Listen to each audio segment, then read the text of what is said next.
Hey, everybody. It is time once again for Mystery Titans Theater. My name is Travis Woloshyn. I am joined as always by your buddy and mine, Johnny Hedgepeth. Johnny, how are you?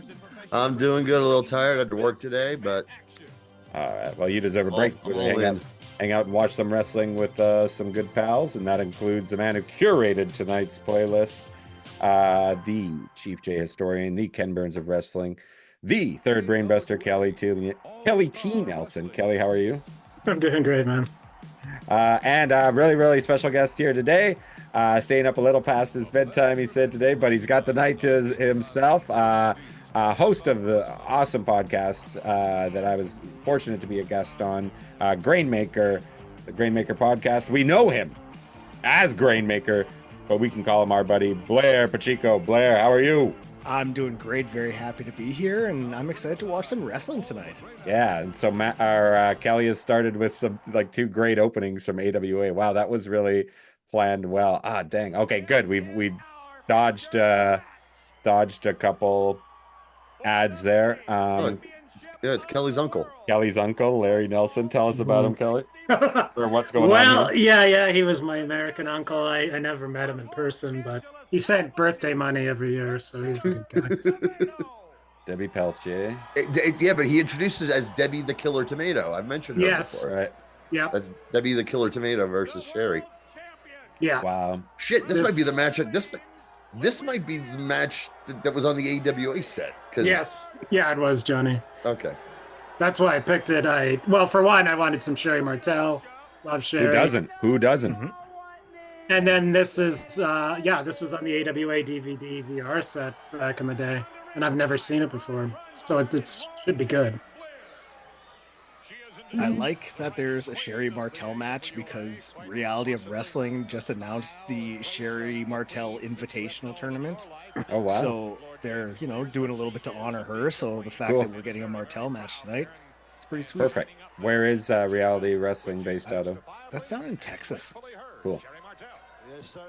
And this is, are we in Winnipeg here, Kelly? No, this is the Showboat Sports Pavilion, I believe, in Las Vegas. Yes, Las Vegas, as you can tell by the empty seats in the front. The customary empty front row of seats. They're always because they were seats for the high rollers that they'd give away, but the high rollers didn't give a shit. So, but they wouldn't let anyone sit in them. So every TV show had all these empty seats in the front row. Nice. So I went AWA heavy to start because Blair, you're from Winnipeg, correct? Yes. And for many decades, until 1986, actually probably not too long after this, or maybe they'd already left, Winnipeg was part of the AWA. And there's a lot of footage from the early 80s. Winnipeg Arena, and we're going to watch one match from there later. So this should be fun. It's a mix of all kinds of stuff. We got women, we got racists, we got murderers, a murderer and a racist wrestling coming up. What else? Anyway, we got some fun stuff here from the AWA, one of the great old territories. Well, let me see here. Since you're going Canadian heavy, I think I've got a handle on who the murderer is. Not necessarily. Okay, If it's from Calgary. No. It's AWA. It's a I was referencing the AWA. Okay, cool. There's some Calgary later. Yeah, we got some Stampede. It's not Voldemort, Johnny. It's not Vern. Playlist. Well, it's not Vern. Vern wasn't a murderer. I wasn't calling him Voldemort. I was saying like Benoit is the one who should not be named. He knocked over a guy. Moose is saying the seats are empty because Meltzer and Tanay were late. That's right this way, David. Right, they did go to some tapings. Did you see the Simpsons? Las Vegas. The Simpsons drawing of John Cena that everyone says looks like Dave Meltzer. Yeah. It's because I've only watched. Hair. Before we get too far, I've only seen the first 2 episodes of Mr. McMahon, and I just finished it an hour ago. Cool. Okay, so that's all. I don't want to hear anything else. I mean, we're really enjoying it. Yeah, as I said, Tony Atlas has been the MVP so far. Grandma Pekka. Yeah. I just finished the 3rd episode before logging on, Cool. so I was showing my sister-in-law, who knows very little about wrestling, this, and just to That get must her cover. kind of opinion. Does that cover the screw job? Episode 3 does. Cool. Yeah. Okay, good. Because I was telling a bit about, because I saw that. You see that drawing someone did of that I shared on Instagram today of Brett like giving a Hyrukin or a Hyru punch or Ryu punch to Vince. Right. And I showed that to Nora, and I'm like, yeah, that really happened. She's like, really? I'm like, yeah, well, maybe we'll have to watch that. She hasn't heard about it yet. You're the only one who isn't sick about hearing that story 1,000 times by now. 1,000. Brett's Yeah. the best. In the beginning of that first episode, I was a true artist. I know. Yeah, I right love away. it. I Like, love really? it. I don't know. I That's- love it. That's the So one thing funny. about Brett. Or there's Yeah. a few things, but that one makes me cringe every time he says I know it. every time, but I Oh. fucking love it. There's one other thing he says. Part of in who he the- is, man. Well, there's one other thing that makes you cringe, but you think, I don't know, I don't want to bring it. It has to do with Owen and the tragedy, but Okay. it's a little like, oh, come on, Brett. Between this and the death of WCW show they did, like, he's had some great one-liners. Yeah. Oh, he's the best. Yeah. Because he doesn't give it. He doesn't give a fuck. No. He doesn't give a fuck. He says whatever's on his mind, and I love him for it. Mm-hmm. Debbie, the killer tomato. Ooh, nice leg drop from Sherry. So, do you know much about Debbie, Johnny? I Was know, she- by based on her hairstyle, she works 9 to 5 before she Yeah. goes out to wrestle. All right. It's crazy because I've never seen her in any other wrestling, I don't think.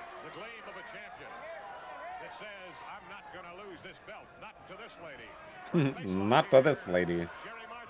I'll mention one last thing because it's on my mind about the doc, though. I think by the end of this, you know, however you may feel about it in Ooh. various ways, you definitely will be like, oh, poor Shane. Yeah, that's what I heard. That's what I heard as well. That's what I heard as well. Yeah, I want to watch it before too many more little moments like that are revealed. But my wife is loving it. And we know we have to be careful with what we share with Nora, especially in the later ups, I'm sure. Yeah. I wonder, is there an extra warning for the last episode? They don't give Right any before? warnings like, Yeah. no, they're just, but all throughout it, I mean, you get these little headers at the beginning of each episode. They're saying, they're telling you, the majority of this thing was done before. Yeah, I know. Yeah. But I was wondering if they talk about things being extra graphic when we start to hear about the Oh. names of the dildos, etc. I don't know. Okay, no. about They that. don't get into the names, but they do mention that. Yes. Oh. So Well, they ran past the they didn't even touch on the leaves, Johnny. I'm already I know. asking for Netflix well, they do refund. eventually go back to because they jump around. Because Okay. they do go in the 5th episode. I House think of Pain is there? Well, yeah, they do. And that was in the You Playboy want to interview. shove from, like, those leaves 2001. down. But they go to the Playboy interview for a minute, Right, and I was okay. going, and I went leaves. And Leaves, sadly, leaves. no. Do you know what we're talking about, Blair? I think so. Was it the Vince interview in Playboy? Yes. Where he talks The about leaves. his cousin and stuffing leaves inside it. Yeah. Just crazy. That's where I think everything came from. I think that's where it all boils down to. If we can figure that out, Nice. that's his rosebud. There we go. Boom. There you go. Good match. I was Yeah. expecting maybe a bit more. Pushback Violence, from the killer intense. tomato. Yeah. It was still, as far as women's wrestling of the day went, though, that was a lot better than was on any other television show. Yeah. Well, in North America, we're gonna see. North America, yeah. We're gonna see something from another country for our main event tonight. That's a legendary match.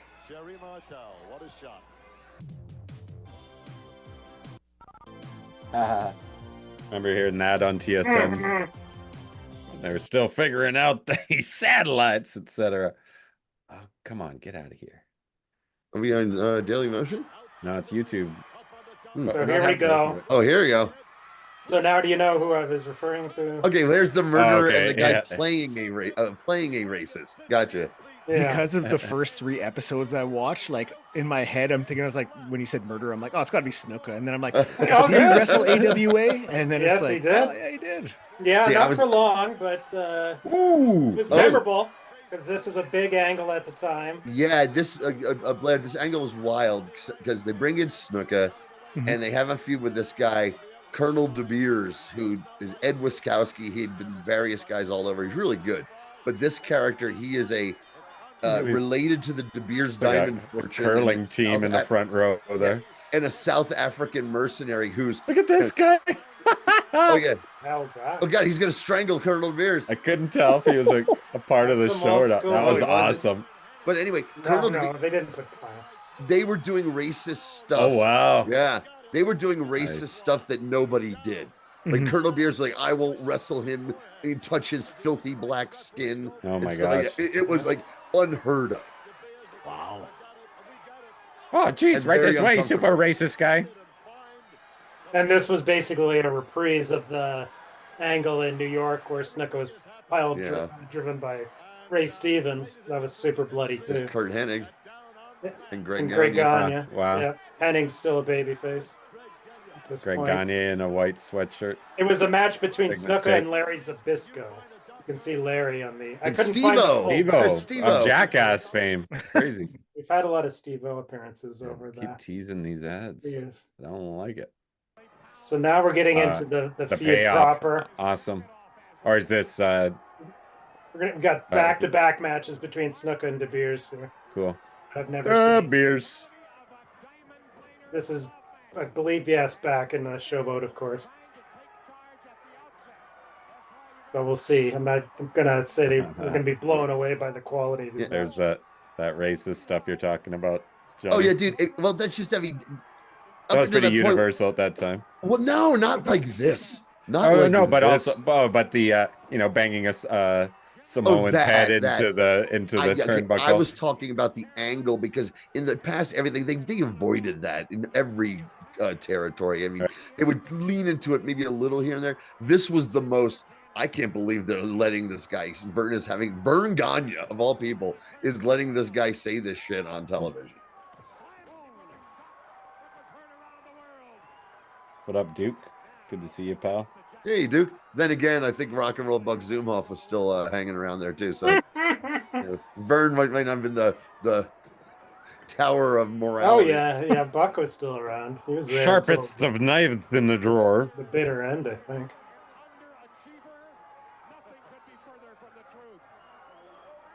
Who else did Colonel De Beers play? What's that? Or who else did the guy who He is was Colonel Ed De Beers? Wiskowski Ed Wiskowski. Yeah, he said, in and Portland, and he was the Maharat. He was he was in Portland. He was the Mega Mega Maharishi. later. his- Yeah. Yeah, but his gimmick was he was playing off being in the Pacific Northwest, so he was like a hippie cult guy. Yeah. ooh, this could be good. And he had a cup of coffee in New York as the Polish prince or something. Something like that, yeah. With Blassie as his manager. Just one TV taping, I believe. Interesting. Yeah, I don't know what happened there. He Matt was Pete. really good. He could Yeah. His stuff in him and Buddy Rose were a heel tag team in Portland Yeah. in the early 80s, and they were great. There's a lot of Our buddy Matt P in the chat say, awesome, come into the room and Johnny's talking about Buck Zumhoff. Never a dull moment with you around. Yeah, get ready, Blair. This isn't just watching wrestling. It's a lot of dick jokes, a lot of fart jokes, and making fun of the famous pedophiles of wrestling. Perfect. Few inside jokes every now and again. Oh, I guess What's this up, was Andrew? a glove Coal miner's match. glove. Yeah, loaded glove, a diamond miner's Diamond, glove. yeah. Oh. Oh, Nice. So this Right is in De Beers. Got him right in De Beers. Johnny's giving us an education. There's the Duke. That's what's it.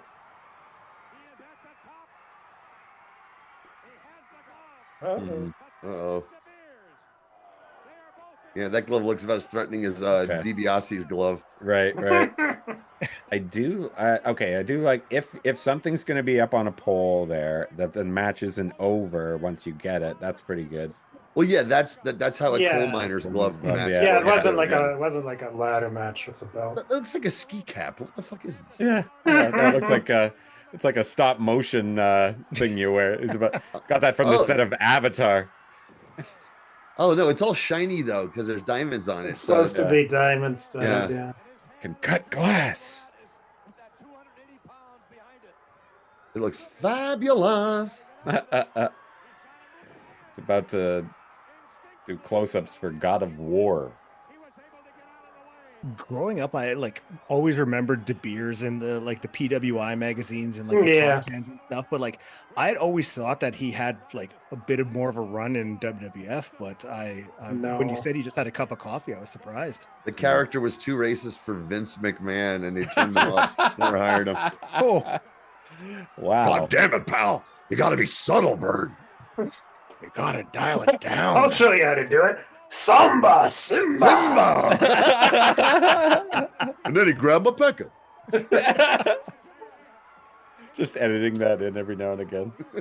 Somebody's got to come up with that cut, the pecker cut. It was funny how the person interviewing him, maybe it was Bill Simmons, was like, "What did you say?" Pecker. Because I didn't understand what he said the first time either. I just was that on Legends House? Hi, Ashley. Hi, Ashley. Man, I own the same cowboy shirt that Jimmy Hart wears. He wears it all the time for interviews too. So my wife will laugh out loud every time we see him. I've seen you in that thing. I never put two and two together. I wore it for a Boom Show, Halloween. Yeah, you wore it. No, you wore it at the Boom Show you were at. Yeah, that's right. I ring announced. Yeah. Moose says it's a power glove, and Duke says it's the Infinity Gauntlet. And then Moose says De Beers and Akeem should have been a wacky tag team partner who hate each other. Yeah. Great booking. Yeah. A power glove. I think a power glove is a few years away, but it does kind of look like it. Yeah. I like that it's an isotoner because it's furry on the inside. It's comfortable. This is the. He's gonna try to put it on, but it won't fit. Yeah, it's the murderer connection. I was gonna say. My old pal Orenthal sent this to me. From beyond the rainbows of Hollywood and Brooklyn, my Malje. Oh, Jesus. The worst he's gonna do is punch you. You're okay. Oh no, you hit with that thing, you're out. Yeah. Oh, just kill the kid in the sixth row. Yeah, that diamond thing just went because it had brass knucks on it, right? You see, or duct tape. Oh, jeez. Brass knucks. Oh, it's just a. It's Hey, been bedazzled. This Here, thing, you want some of this? The guy trying to. Just gives it to one of the fans. Here you go. Here, loosen up, Mackenzie Aston. Where'd you get this glove? Plato's Retreat? The second glove. Well, there's got bound. my- Doesn't that I make got sense? my bus tokens at the Yes, bottom here. yes, Just give me a it's second. pair. Yeah.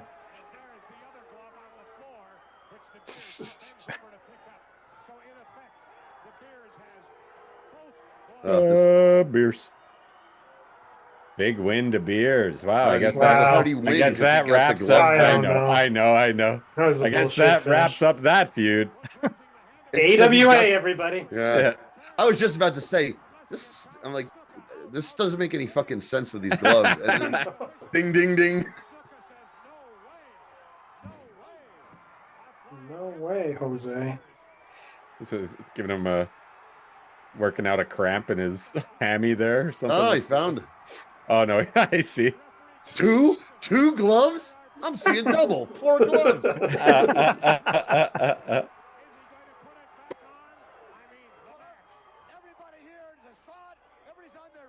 No. He was like, nobody understands what's going on with this angle. Yes. Oh man. Yeah, that wasn't too satisfying. Well, I think that's probably why there's another match, right? But it was on TV, yeah. So Mhm. this wasn't no one had to pay to see this. A diamond Duke wondering if it's a diamond miner's glove. That's what Like it was. Diamond yeah. Miner's They glove got it match. from the Dopey himself mined these diamonds. Dopey and Doc, side by side. That one glove is from when Vern Gagne perpetrated the Max Headroom intrusion.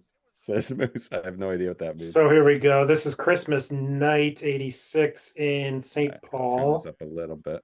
Pretty famous card. There's a crazy cage match between the Midnight Rockers and Rose and Summers. Oh, okay. Yeah, I've seen that. Yeah. So I'm assuming this was after the Coal Miners glove match. I'm pretty sure it was. And it's got the troubleshooting ref Scott Ledoux. Scott Ledoux.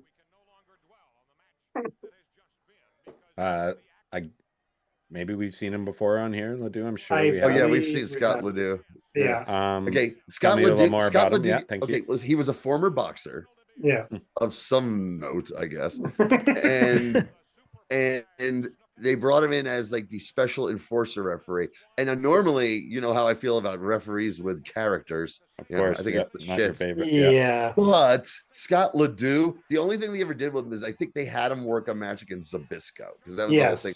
I remember reading about that. But Zbyszko always feuded with referees. That was he did that with right. He did it with Worley. Did it with But otherwise, they just brought in Scott Ledoux as the referee, who's big and tough and doesn't take any shit, but he doesn't like get involved in the action or make it all about himself or anything. He's just a big motherfucker who's probably not going to be taking any bumps.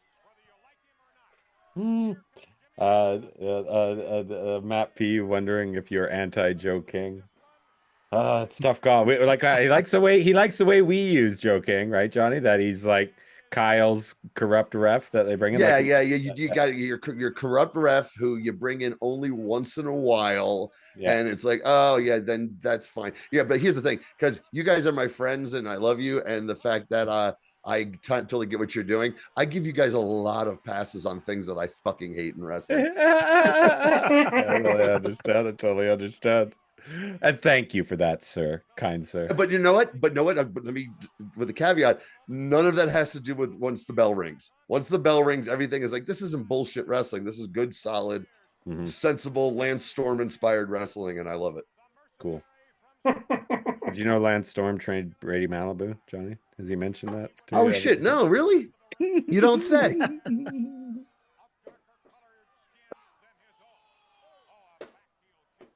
Yeah, that's for Nancy Argentino. You savage. Jesus.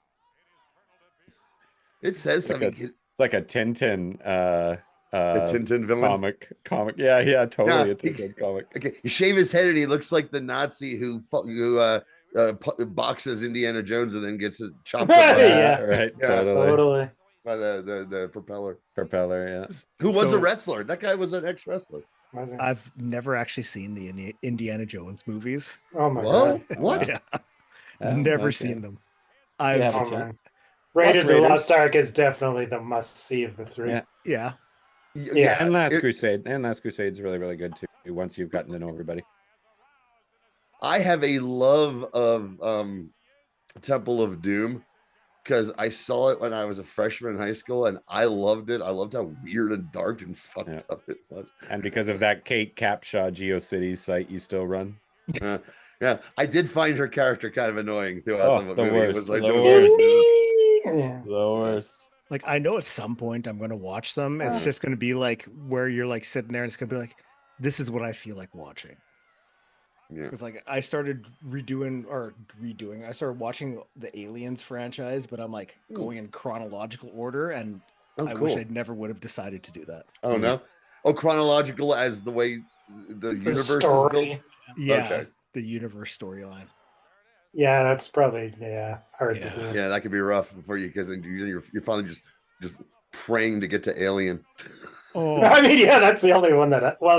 Aliens was fun when I was a kid. Aliens. I awesome. like Aliens. I haven't rock. seen it since A lot of people like probably- Aliens more than I me. like Aliens better because Really? because I prefer action movies to horror movies. Mhm. And Aliens a horror movie. Yeah. I'm a horror And movie Aliens But I is love- an action movie. I love Prometheus, but the follow-up Covenant was not good at all. But I love what's his name, Fassbender's character, David. I find him really fascinating, and I kind of wish they still would have finished off that trilogy. But I thought Prometheus was really, really special because I like that kind of big question sci-fi, like where does it all come from and things like that. I heard Romulus is good, the new one. Oh yeah. I've heard good things too. Moose says title for tonight possibly is No, Not That Murderer. Whenever you're talking about wrestling, it's probably comes up more than once, that phrase. De Beers is spilling. Yeah, He's spilling the blood. Spins him. Oh, sorry. Uh-oh. That's Trey. Come on. That's Scott Ledoux. He doesn't take any shit. He just disqualified Jimmy Snuka. Oh, geez, another unsatisfying finish. Big Wanna swords. take the Scott Ledoux. I don't know. I couldn't find any other matches between them on YouTube, so Cool. I don't know if there was a definitive match on tape. I sort of doubt it. I doubt there was a definitive finish to this feud. I don't Given- think so. No. Just petered out.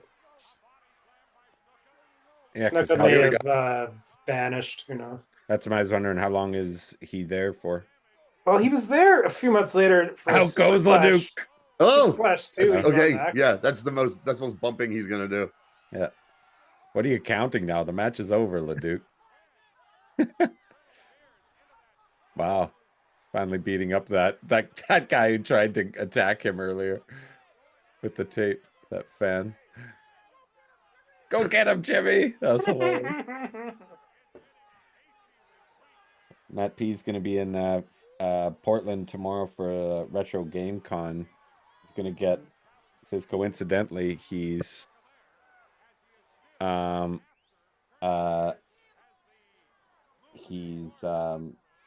getting his Raiders of the Lost Ark Atari 2600 signed. Holy shit. Okay, dude. Okay, real quick. Well, I love that game. It's a maligned Atari game because it's really fucking hard. And it came with like the pamphlet and would say, well, read this far, or else, unless you want to just try to figure it all out on yourself. And you can read all through the pamphlet. And even then, you still didn't know how this fucking game was played. It never really explained anything. You had to figure it out. You had to use both joysticks, one to control your inventory and one to move around. It was very ahead of its time. And you finally realized you had to know the movie and figure, oh, this is this. And you put the staff in here. Oh, shit. And you figure out yourself. And we figured, like, me and my buddy stayed up all night until we finally figured it out. We felt Right. like kings. Yeah, and that was a big hit. And that guy was then the guy who developed that, as Matt is mentioning E.T. here. Did he do E.T.? But had to do it under a huge time crunch, and that was the Right. reason why that is like infamously Unplayable. Yeah, and My older cousin Jeff gave it to me because it was Christmas time and we were in Kentucky, and he was like, "Hey, little Johnny, I'm on Star Raiders." And my mom got me this Raiders of the Lost Ark. I can't figure this fucking thing out. And he was really smart, right? He was in his 20s. And I'm like, cool. And it ended up being my favorite Atari game of all time.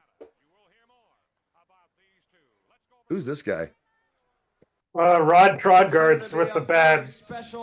Oh, that was Ron Trungard. Hey, but the guy on the right, I'm not sure who it was. Look at these tiny little fellas. So here we Yeah, I go. was gonna say, this looks like some of those Andy Warhol videos where you get introduced to. I think I know what this is. Have you seen this, Johnny? I haven't seen it. I know, but I see two guys in the ring. And... Yeah, so Vern, of course, was big into amateur wrestling. Yes, I've heard about this. I thought this was going to be a handicap match and Hulk Hogan. No. This is going to be a legit.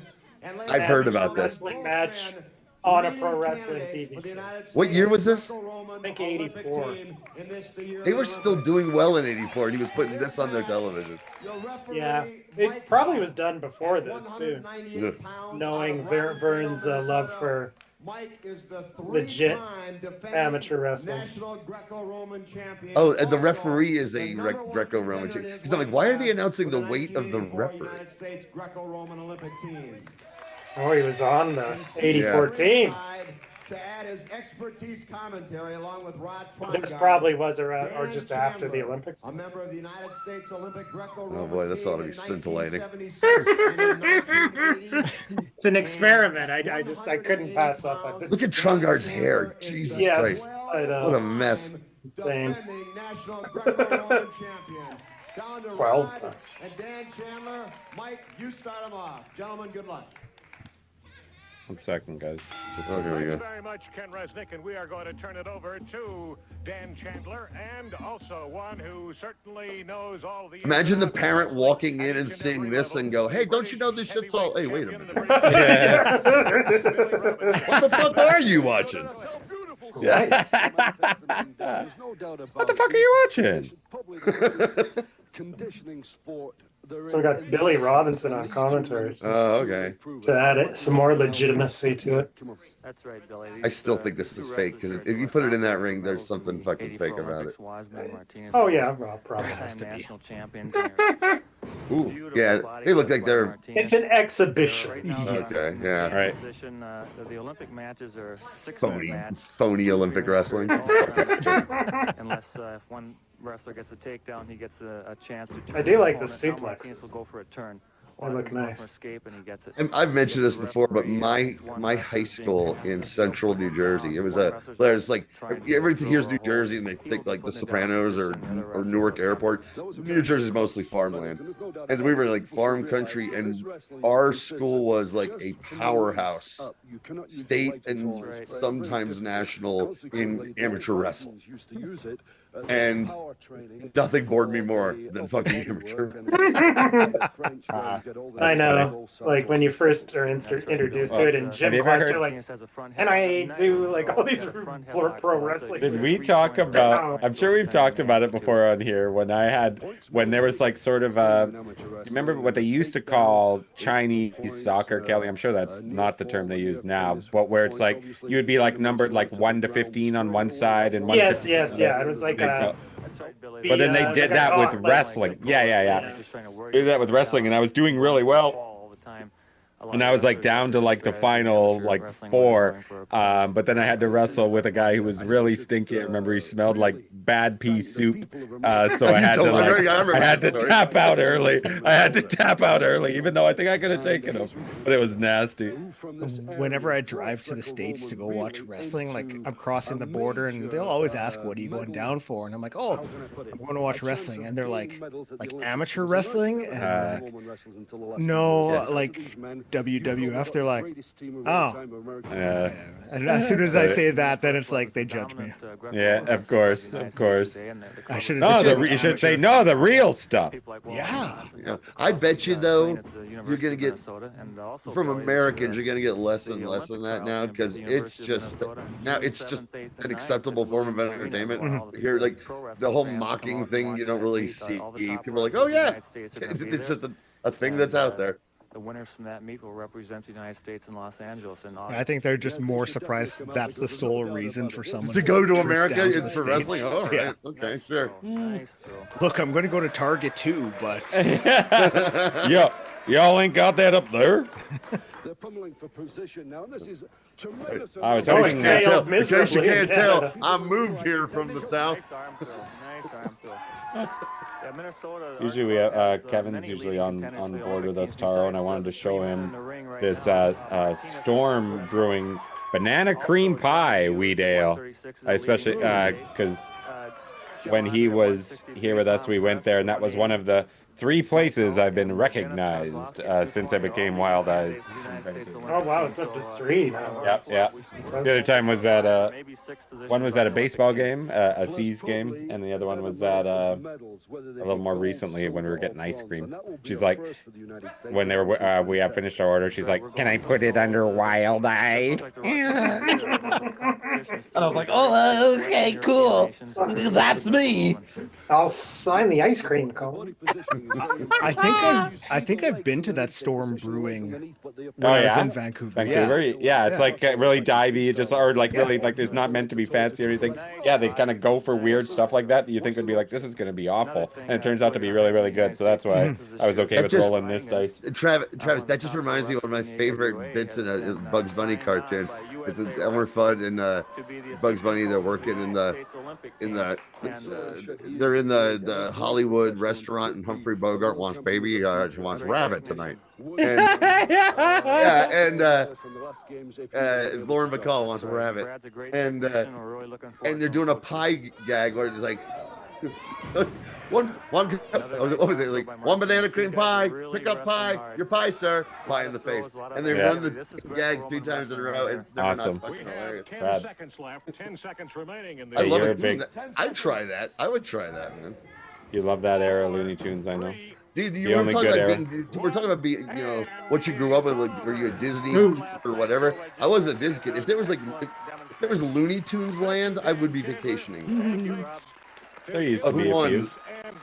I think it was declared a draw, Uh-huh. Yeah. as you would imagine. Okay, well, I had to see that now. Scratched that itch. Yeah. But this is from the Winnipeg Arena. Ooh. And yeah, and a good transition. Now we have Billy Robinson wrestling against Bobby Duncombe. Ooh, big Bobby Duncan. And this was recommended on PWO, so let's see. Sounds like the audio is a little choppy.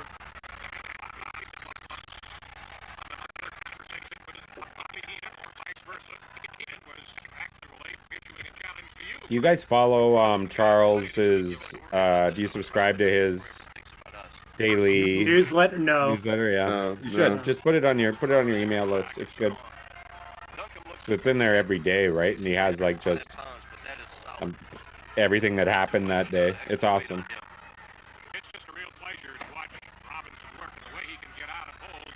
The title of Master of 1,000 holes is certainly true and accurate when you talk about Billy Robinson. That's still Larry Nelson commentating. No, it's Trongard again. Ron Trongard. It's not quality unless it's a Trongard. Yeah.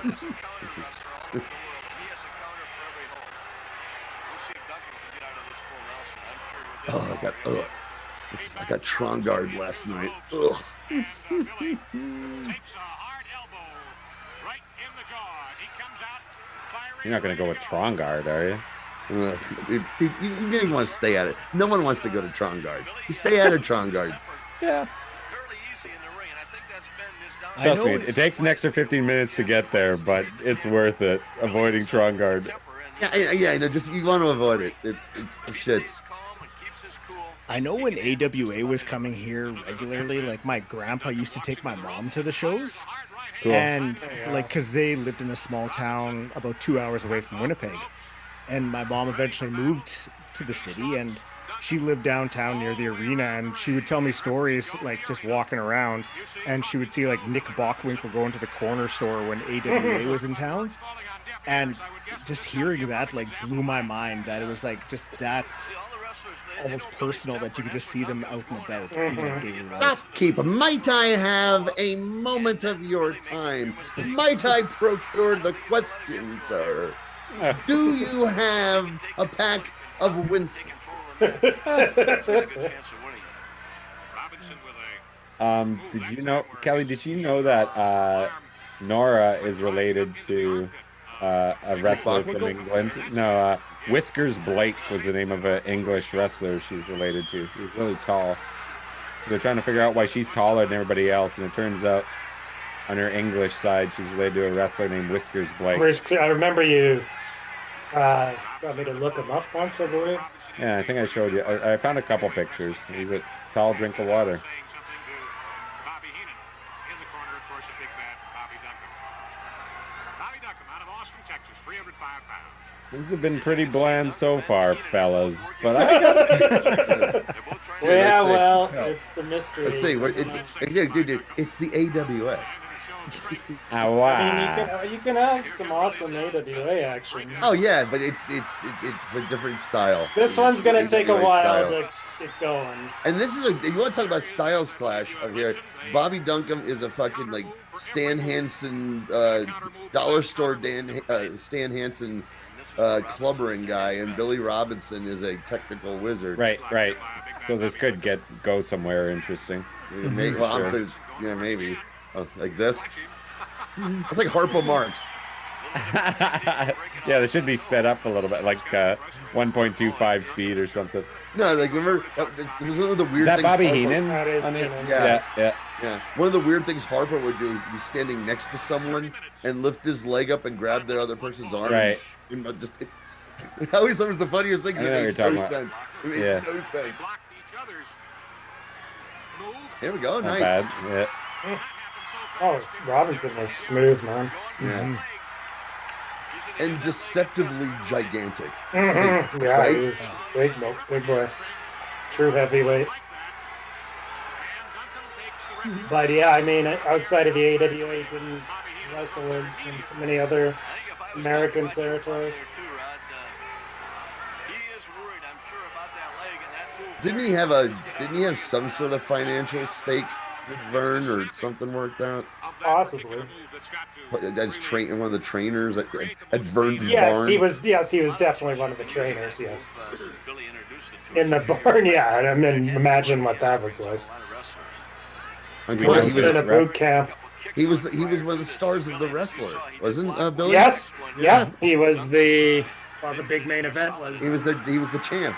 Vern the as big- Mike no, he was Bullard. he was the threat to Vern. He was the Mike threat Bullard. to Mike Bullard. Mike. Not the hockey, but yes. The comedian. Yeah, Canadian comedian. Right, that too. I was on I about always think of every them playing for the Christmas. Eagles. Yeah, every Christmas we do a wrestling movie or like Boxing Day around that time, Blair. Mhm. And the Wrestler was one, not the original, not the one with Mickey Rourke, but No, way back. yeah, The Vern with Gagne Vanity and Project. Ed Asner. Yeah, And Ed Asner. It's fantastic. Yeah. And I'm glad you brought that up because Travis, I don't know if you saw it. I'm going to announce it right now. I found this year's movie. yeah.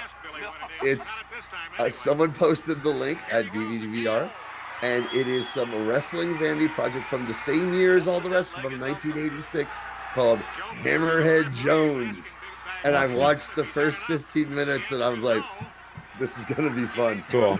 And I think for James is going to be with us, and he has already asked. He really wants us to watch the full Donahue episode with Sure. yeah. Okay. I've That's a seen good, it before. Okay. It's wild. that's I a good know. double feature. Yeah, Yeah. I think so too. Sounds good. Look at that. Who's the rep here today? I was going to keep asking. He's awesome. He's wearing wrist tape. Like, you don't I see know. reps He's wear the- wrist tape. The David Manning of Winnipeg. Yeah. Oh, yeah. No, they're Got a leather, mustache. dude. Those are leather. Yeah. Means he's a top. So when did the Winnipeg Arena get demolished, Blair? Or is it still up? It went down in the new one went up in 04. Oh, okay. So 2004, 2005. Like, I know the NHL was locked out, but the Manitoba Moose we had, which they started playing there. So Right. the Winnipeg Arena capped out in 2004. Okay, and so it's the new one is on the same ground as. No, it's the new one is actually like right in the middle of downtown, Okay. where the other one was more in the west end of the city. Okay. Where, one of the bigger malls. The stadium was out there too, and then after they took it down, like the stadium is now in the south end of the city near the university, and the arena's downtown. I did live in Winnipeg when I was very young, and Okay. my sisters lived there for years after, and we would go back in the summers and visit. But I haven't been there since 1987, I believe. It's yeah. changed. Big Oh, time. yeah, of course. Yeah. I think I may have been to the Winnipeg Arena for a Jets game when I was 3 or 4, maybe. Mhm. I have Took some Vegas- shots. Took some Vegas- shots at the portrait of the Queen. That's what they'd always do. The famously steep nosebleed section. Yeah. I was living there when the Canada Cup was in 1981. They played some games at the Winnipeg Arena. I don't think I went to one of those, but for years after I had the program from that because my sisters went to it. Mm-hmm. The one that Canada lost to the Russians. Right. Yeah, I remember like the first time I ever went was for the Jets played the Oilers, I think, and it was up in the nosebleeds. Yeah. And you're watching on like the TVs up there almost. Yeah. Wow. But the first wrestling I ever saw there was in '92. They had a Superstars taping there, and my dad took me. Oh, cool. And my dad is not a wrestling fan at all, but he sat there for about 5 hours and just toughed it out. Awesome. Wow. Yeah, my dad wasn't a fan either, and he took me to my first show. But it was just a house show. It wasn't a TV taping. It was My dad would take me a few times, and he got a kick out of it. Like, he didn't like it really, but he got a kick out of it, and he's kind of, you know, saw the craziness of it, and he was more entertained by the people in the crowd than he was the wrestling. like I would like later on, like during the Attitude Era and stuff, like I'd always watch, and he would sit there and watch too, like not being interested, but he'd still laugh at like Steve Austin or something, you know. But like, yeah. But when there was garbage on there, he would just leave the room altogether. Right. Yeah. Like, okay, Blair, to fill you on this one, thinking of my dad, and I always have to bring this up. He's one of his favorite wrestlers of all time. He only saw him on TV. Was Norman the Lunatic, the former Makan Singh in WCW, because I was watching Clash of the Champions on a Wednesday night in my early 20s, living with my dad, and he's reading his paper, and they announced Norman the Lunatic, and he peers out from his paper and take a look at Norman, who's a giant mental patient, and laughed his fucking ass off at that. Thought it was the funniest thing ever, especially because his name was Norman. And he would ask me about it for years. Hey, okay, what you doing Sunday? Oh, we're watching wrestling. Dad's like, Norman the Lunatic getting me out. I'm like, no, he's not on it no more. Has he worked his way up to the top of the card yet? Gone. To the point where, okay, and my dad also is in the area of southern New Jersey that he lives in. He's like a local legend within Alcoholics Anonymous. They call him Lucky John. He's been sponsoring people forever. He's been sober since '68. And Are you John Jr.? Are you John Jr.? No, we have different middle names. Like Kenneth, like the McMahons. Like the McMahons. Yeah. I'm not a fucking So junior. you're not. Oh, we got to start calling him Junior. Just to get under his skin. No, because then I'd be the third. Because it was John, and John. Cool. So, sorry. Oh, that's right. No, but Call you Jack. he We call you sponsored- Jack. My grandfather called me Jack, and he was the only one who did. That's right. But my dad at one point was sponsoring this guy Norman, who was a real fucking lunatic. Because my dad would take on the hard cases, and he started calling him to his face Norman the Lunatic. That's awesome. That's great. They'd probably developed a relationship. Oh, he depended on my dad. My dad got his ass out of trouble. Cool. Made him a little less of a lunatic. Nah, I think I was not one. Norman was not one of the successes. One of the few that didn't work out. Can't take the lunatic out of Norman. Well, the favorite Norman story was you're driving down the road, saw a dead turtle in the middle of the road, decided to get out, and he was telling the story. Got out, decided to get out and piss on it, and then I put some gasoline on and set it on fire and drove away. Dude, I want more Norman the Lunatic stories. I'll have to ask my. Okay, I'm going home in 2 months. I'll ask. Oh, my yeah, dad that's if he cool. remembers Yeah. anymore. That's hilarious. The real life Norman the Lunatic. The Some inspiration. Great arm work on Billy Yeah. Robinson and stuff. He's so Robinson's great. shoulders hurt, but that move there is going to slow Duncombe up, and it was. Oh, Vern's on commentary too, right? I guess so, yeah. Yeah, it sounds like. Yeah, Vern. it is. Yeah, it is, Vern. Ooh, Hey, Oh, and great those European uppercuts. uppercut. Yeah. Billy Robinson to big bad Bobby Duncombe, who is staggered and stunned. Okay, coming back. Another forearm smash. Claudio of his day. Yeah, here's the thing though. His look good. Claudio's European uppercuts, especially now, look fucking Especially phony. now, I was going to say looks- that. they Like, suck. there They was a look time phony. in the past when they were like great. But yeah, it's just In because it's become WWE, he like would just like, Sheamus, I'm gonna knock your fucking head off. That's all right. And AEW, everything's whiffing by you. but back in the PWG days too, like yeah, it was really like I think it was used a lot better. But now it's like yeah, I think he's whatever. I mean, I'm barely watching. I'm just seeing clips. Well, that's But just it. I'm thinking about that turn on Danielson and stuff. It was a little weird. I mean, it kind of came out of nowhere, but Yeah. it's like everyone clutching their pearls about the fucking bag. I'm just like, they did it with Terry Funk. Yeah. They used to do it in the territories. It's just that whole show was also like really over the edge. Yeah. Yeah. Oh yeah, yeah. It was. They're floundering creatively. Okay, and because like I said, I'm gonna watch more wrestling. I'm watching good wrestling right now. Yeah. But I did watch Dynamite the other night because I wanted to see Brian and Nigel. Yeah. And I enjoyed that match. And I watched through the rest of the show, and I was just like, this show is unbearable. The commentary is the fucking worst you could imagine. Ugh. Who is it? Well, Who is commentating? Well, it was the normal three is Shivani, Taz, and Excalibur, and they were bringing out JR for occasional matches. So there's 4 of them with JR just throwing in JR-isms that could be for any match. I like Taz. He sounds like JR from the video game. Yeah. Oh, Yeah, right, I don't right. like their commentary at all either. I don't watch much, but when I do, it's. I like Taz. I watch more Botchamania episodes than I do Taz, AEW. I feel bad for Taz. For Taz. Like I said, I watched Impact today. Enjoyed it immensely. I don't know who the commentary is, but they're not bad. It was Tom Phillips before. Oh, I always liked Tom Phillips. And I think Matthew Rewalt. Okay. Yeah, I knew I recognized somebody. I like Tom Phillips. He's got a polish, yeah. Yeah. I think they're both still doing it, but it's been a while since I've checked Here we out. go. Watch this backbreaker. Oh.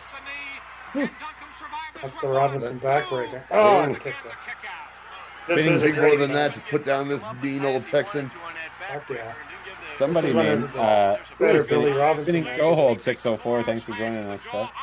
Billy's book is excellent, and despite his last name, Billy, Bobby couldn't dunk a basketball.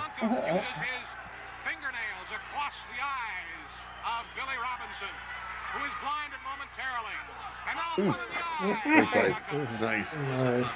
Yeah. Hey, technical. Hey, technical wrestler. Take this.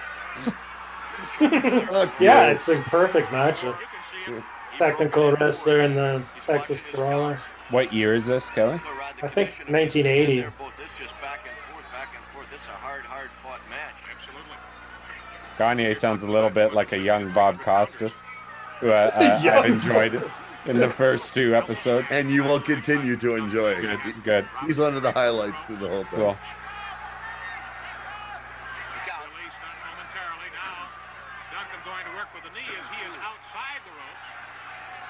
The worst talking head is Shoemaker, because Shoemaker doesn't know fucking anything I about agree. wrestling. I agree 100%. He's Bill Simmons' just little pal. He's who's Bill Simmons' little pal. He doesn't know shit about wrestling. I agree, man. I totally agree. That's every time he comes on.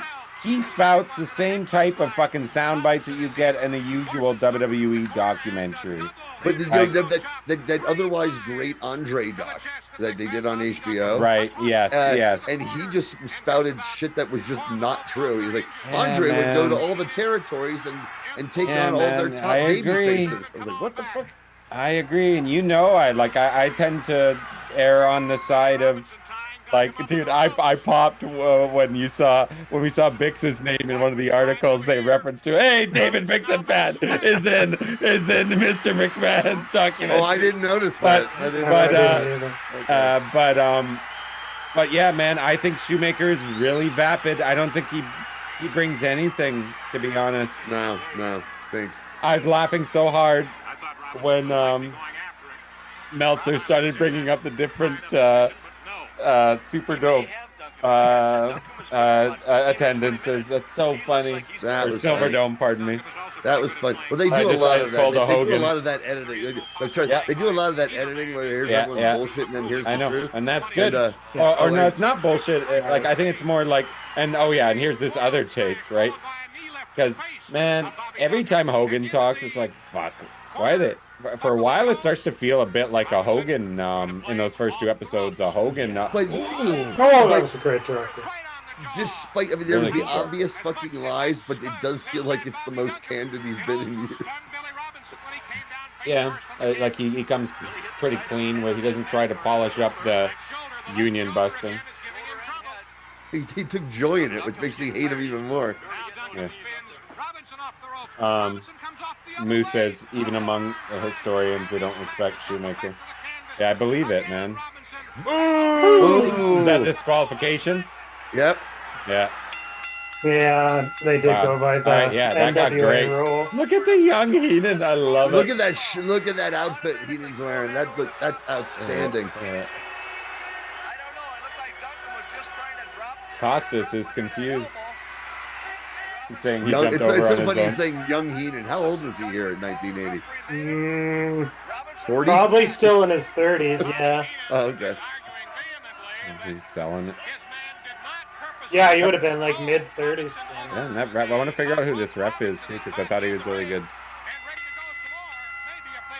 That was good. That was a turning point for tonight's festivities. The finishes haven't been good. Hey, is that the guy who played Bernie? Moose says he was 36 back then. Bernie? Who's Bernie? We get him Bernie. Oh, yes. Very good. Billy Robinson out of Manchester, England, winning on a disqualification over Big Bad Bobby Duncombe. That was a great match to talk bullshit over. There you go, TSN Wrestling. And then there's our boy, Gene Kiniski, Canada's greatest athlete. That's why I'm wearing the shirt right now. It's meant to be like a peace offering, this kind of middle ground between our heated rivalry between Winnipeg and Alberta. I'm wearing Winnipeg and Calgary. I'm wearing a Hitman shirt, so I'm hilarious. Hilarious. It's like the Bloods of the Crips showing up with Kendrick. It's beautiful. Yeah. Look at that haircut on this guy. I want my money back. He's been a radio host here in Winnipeg for years. Mm-hmm. Oh, is this what I think it is? Yes. Yes, it is. Who's We watched everybody this involved? for Titans of Wrestling many All right. years ago. Okay. So back in the day, we watched this for Titans Is that of Wrestling. Jericho? Yeah. We watched this for Titans of Wrestling and had a blast talking about this. Yeah, so this is in Winnipeg, 1992. Gene Kiniski's final night in the business. There goes Jericho. Wrestled 5 matches, I believe. It was a TV taping.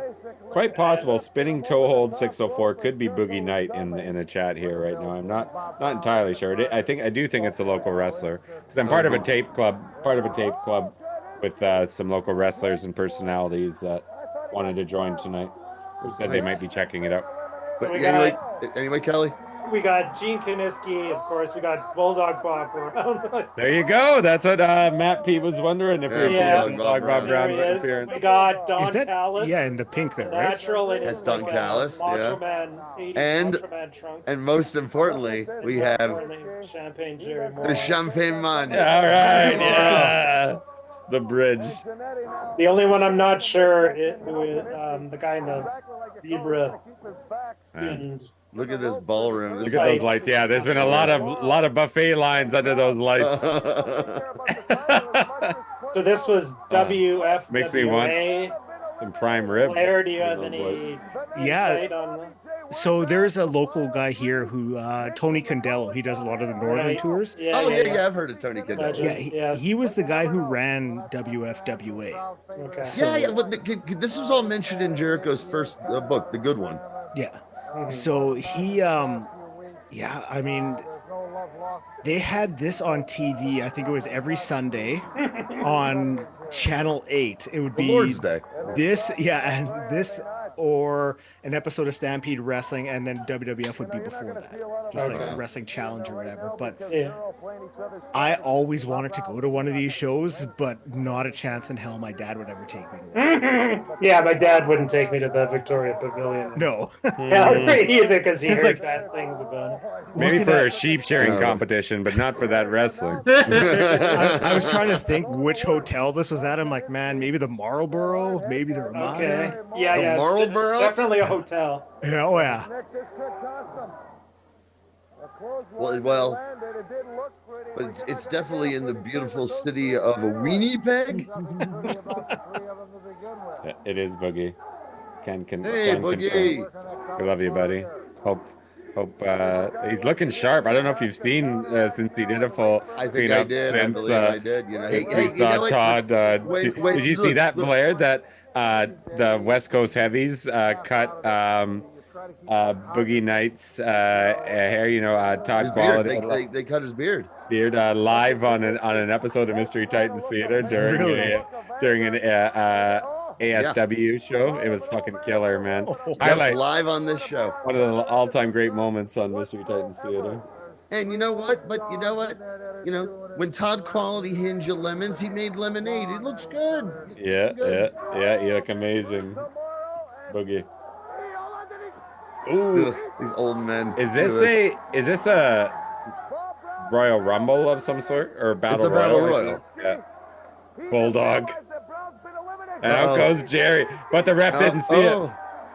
Champagne Man's gonna win this over Kaniski, I think. The I Champagne love it. Man, Jerry Morrow, in the beautiful town of Winnipeg. It's all about the bubbly. Yeah. A little bit of the bubbly. He's the first to say it. He's the first to make it famous. Is that original? That's a good one. I'm A sure little bit Jericho of the was a Battle bubbly. Royal. Yeah, that's right. Jericho's, how do I reinvent myself again? I'm going to rip off Jerry Morrow. You gotta go back to the 1992. Champagne We got Man. Nick Bockwinkel at ringside too. Uh-huh. Hmm. Oh, yeah, I Boogie remember. I says his forgot wife Bach loves was it. there. Can't complain. His new look. He's like, holy shit, that's the worst shit I've ever seen. And I'm looking at your hair. And I'm looking at your haircut. He walked over to Brown, not thinking that he was out. He noticed the feet were down. The Champagne Man. This brings back some good memories, Kelly. We had a good time. That's great. Yeah. Oh man, I like I don't that. think I've ever seen. You've never seen this? I've never. Well, I don't think I was gonna say. I've never. Well, I haven't seen this match, but I've never seen the Champagne Man with gold. With gold. Well, I guess he it's had Karachi tag- Vice. Tag Yeah, gold, yeah. I believe, in Stampede. Is that a Stampede belt? No. What is that belt? The WFWA belt? I don't know much about the WFWA. A quickly made the result of a quick Bulldog trip Bob Brown. a quick trip to the arts and crafts store.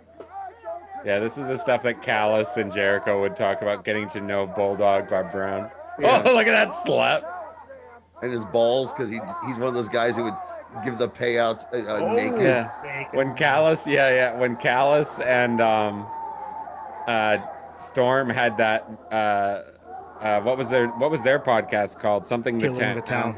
Killing the Town. Thank you, Blair.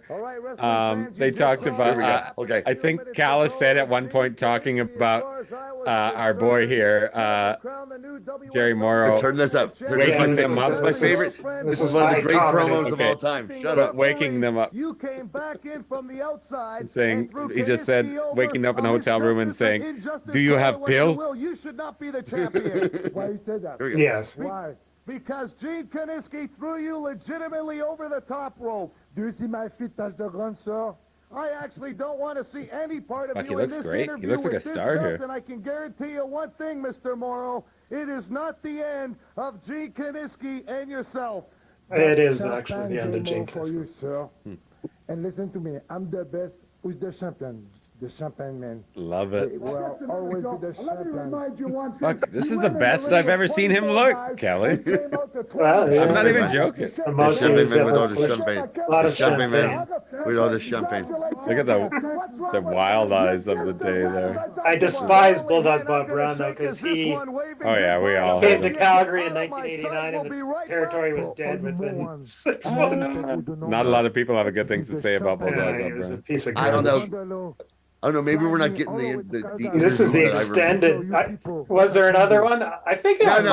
I remember the one that was after that, and he has champagne. Oh, And it's okay. at the hotel ballroom, Oh, and it's yeah, you're right. it's fantastic. Yeah, I thought it was tacked onto this one, but I guess it wasn't. Oh boy, the champagne man. Here's all the with all the champagne in Winnipeg. Now I'm gonna have to ask some of the guys, like local guys, who the guy in the like zebra print tights was. Because Right. that's the one guy I'm wondering. The mystery man. Yeah, Yeah. EVs. Shout out to EVs. All right. So here we go. Kelly. Some sports highlights from the last couple days. R.I.P. the Oakland Athletics. This Yeah, is the huh? last out in That Oakland. stinks. Yeah. I got to go to 2 games at this stadium. Once against the Mariners because we were staying in San Francisco with friends and they happened to be in town. And that was back when Harold Reynolds was still close with my family. Boarded with my grandparents, so got us tickets there and we got to say hi to him. And then about like 6 or 7 years ago when my wife and I went to San Francisco for a visit and the Giants weren't in town. So, all right, let's go back. And it's a dump. It's a total fucking dump. But it was really kind of cool watching. When it was full, it was probably pretty fun, but it was rarely full in the last decade or so or more. I love the jerseys. I've always been a huge. Yeah. Oh yeah. Always a great. The jerseys and the hats. Goes Yeah, back jerseys to always look what's great. that guy's name? Connie Mack. Connie Mack was the original manager of the Philadelphia Athletics. The Philadelphia Athletics. Yeah, and they were Yeah. also the Kansas City Athletics for about 12 years. And that's where The that 50s and elephant 60s. came from as well. Yeah, that. And now they're going to be the Athletics playing in Sacramento in a AAA stadium. Yeah, until Next 3 eventually they'll be the Vegas Athletics. Vegas. Maybe that's still not. I think I- it's done not deal. confirmed. Oh It's really? not? The owner of the Athletics is a complete idiot. Yeah, no, well, Totally I know screwed that. This all up. I know that. I know that. But the story that I'd heard, whatever, was that it was a Well, done Bond deal. and Corn Eyes. Well, I think it's I still. haven't seen there's- that women a lot there's, today. There's still some uncertainty. Anyway, next Here we go. have the Yeah. White Sox setting a record for Oh most yeah. losses in a season. Oh. Well, Oh, actually, the modern record, the Cleveland Yeah. Spiders of 1899, still have the all-time. Speaking of Cleveland, Oh, I've always yeah, of hated. course, I've the always Cleveland hated the Detroit Tigers because they are like kind of the Denver Broncos to my Raiders, who also ended up moving to Yes. Vegas. Yeah. Oh, yeah? from Oakland. I've never had Um, one feeling and- one way or the other about the Tigers. Yeah. Well, no, Yeah, nor that's have I. But Travis is a Cleveland fan, so for a long Oh, time. right. Yeah, a lot of yeah. sense. And I'm a little concerned because Detroit really went on a tear to get this wild card spot. Yeah, All right. See, now I'm trying to figure out who am I getting behind, and right now, I'm yeah. I know. Them Come and the on, Royals buddy. are both. I'm leaning toward feel Detroit good here. I'm stories. like, Oh, come on, you sons of bitches. We need the guards. The guards As long have the as it isn't longest, the Yankees. That's the all I care. longest streak now. Now that the Cubs have won the By far the longest. Cleveland, streak. yeah. Cleveland's the longest. I'm a heel fan. Second I love worst is Detroit. Seattle. Actually. Cleveland's Oh, is- kind of a heel. Don't you forget they had that racist mascot for a long time. Guys. Yeah. So that's our The sports, Tigers. sports highlights No, for the Cleveland. evening. Oh, I know. Yeah. I forgive Okay. them now. They're the Guardians. Back Yeah, to our regularly All scheduled right, There and we go. there's a programming. request from Haphazard via Twitter. Thank you, Haphazard. Hey, man. Friend of the show. This is from TNT. Yeah. Vince is thinking about that fucking That's an attitude that branding iron. Yeah. quite like your. You could shove in a lot of leaves with a crazy. branding iron like that. Is there anything wrong with that attitude? Well, you have Mr. Hayes, You have no dignity. you jackass. Don't try to. Famous pervert. Don't demean Alfred. Alfred's a nice guy. Don't you know Alfred? I know he's famous He for knows me. something. He I knows know me him well. too. He's always been the same. He'll never change. I love it. What's wrong with me? This Your is whole like family was the same. this is like Sergio Leone right now. Okay. Is Sergio, Does that mean Dory Funk and him have a history? Texas bred and Texas. Not that I'm aware of. Korea walking Hey! in. Hey! and they all go, Korea! Hey, where the pussy at? Glad to have you back. This is a little different environment than New Zealand. Hey, what's going down, Mr. Korea? Oh, what's going in, Mr. Korea? Hey, Donna. Getting away from a hate Bait song. this pervert. Lord Alfred Hayes.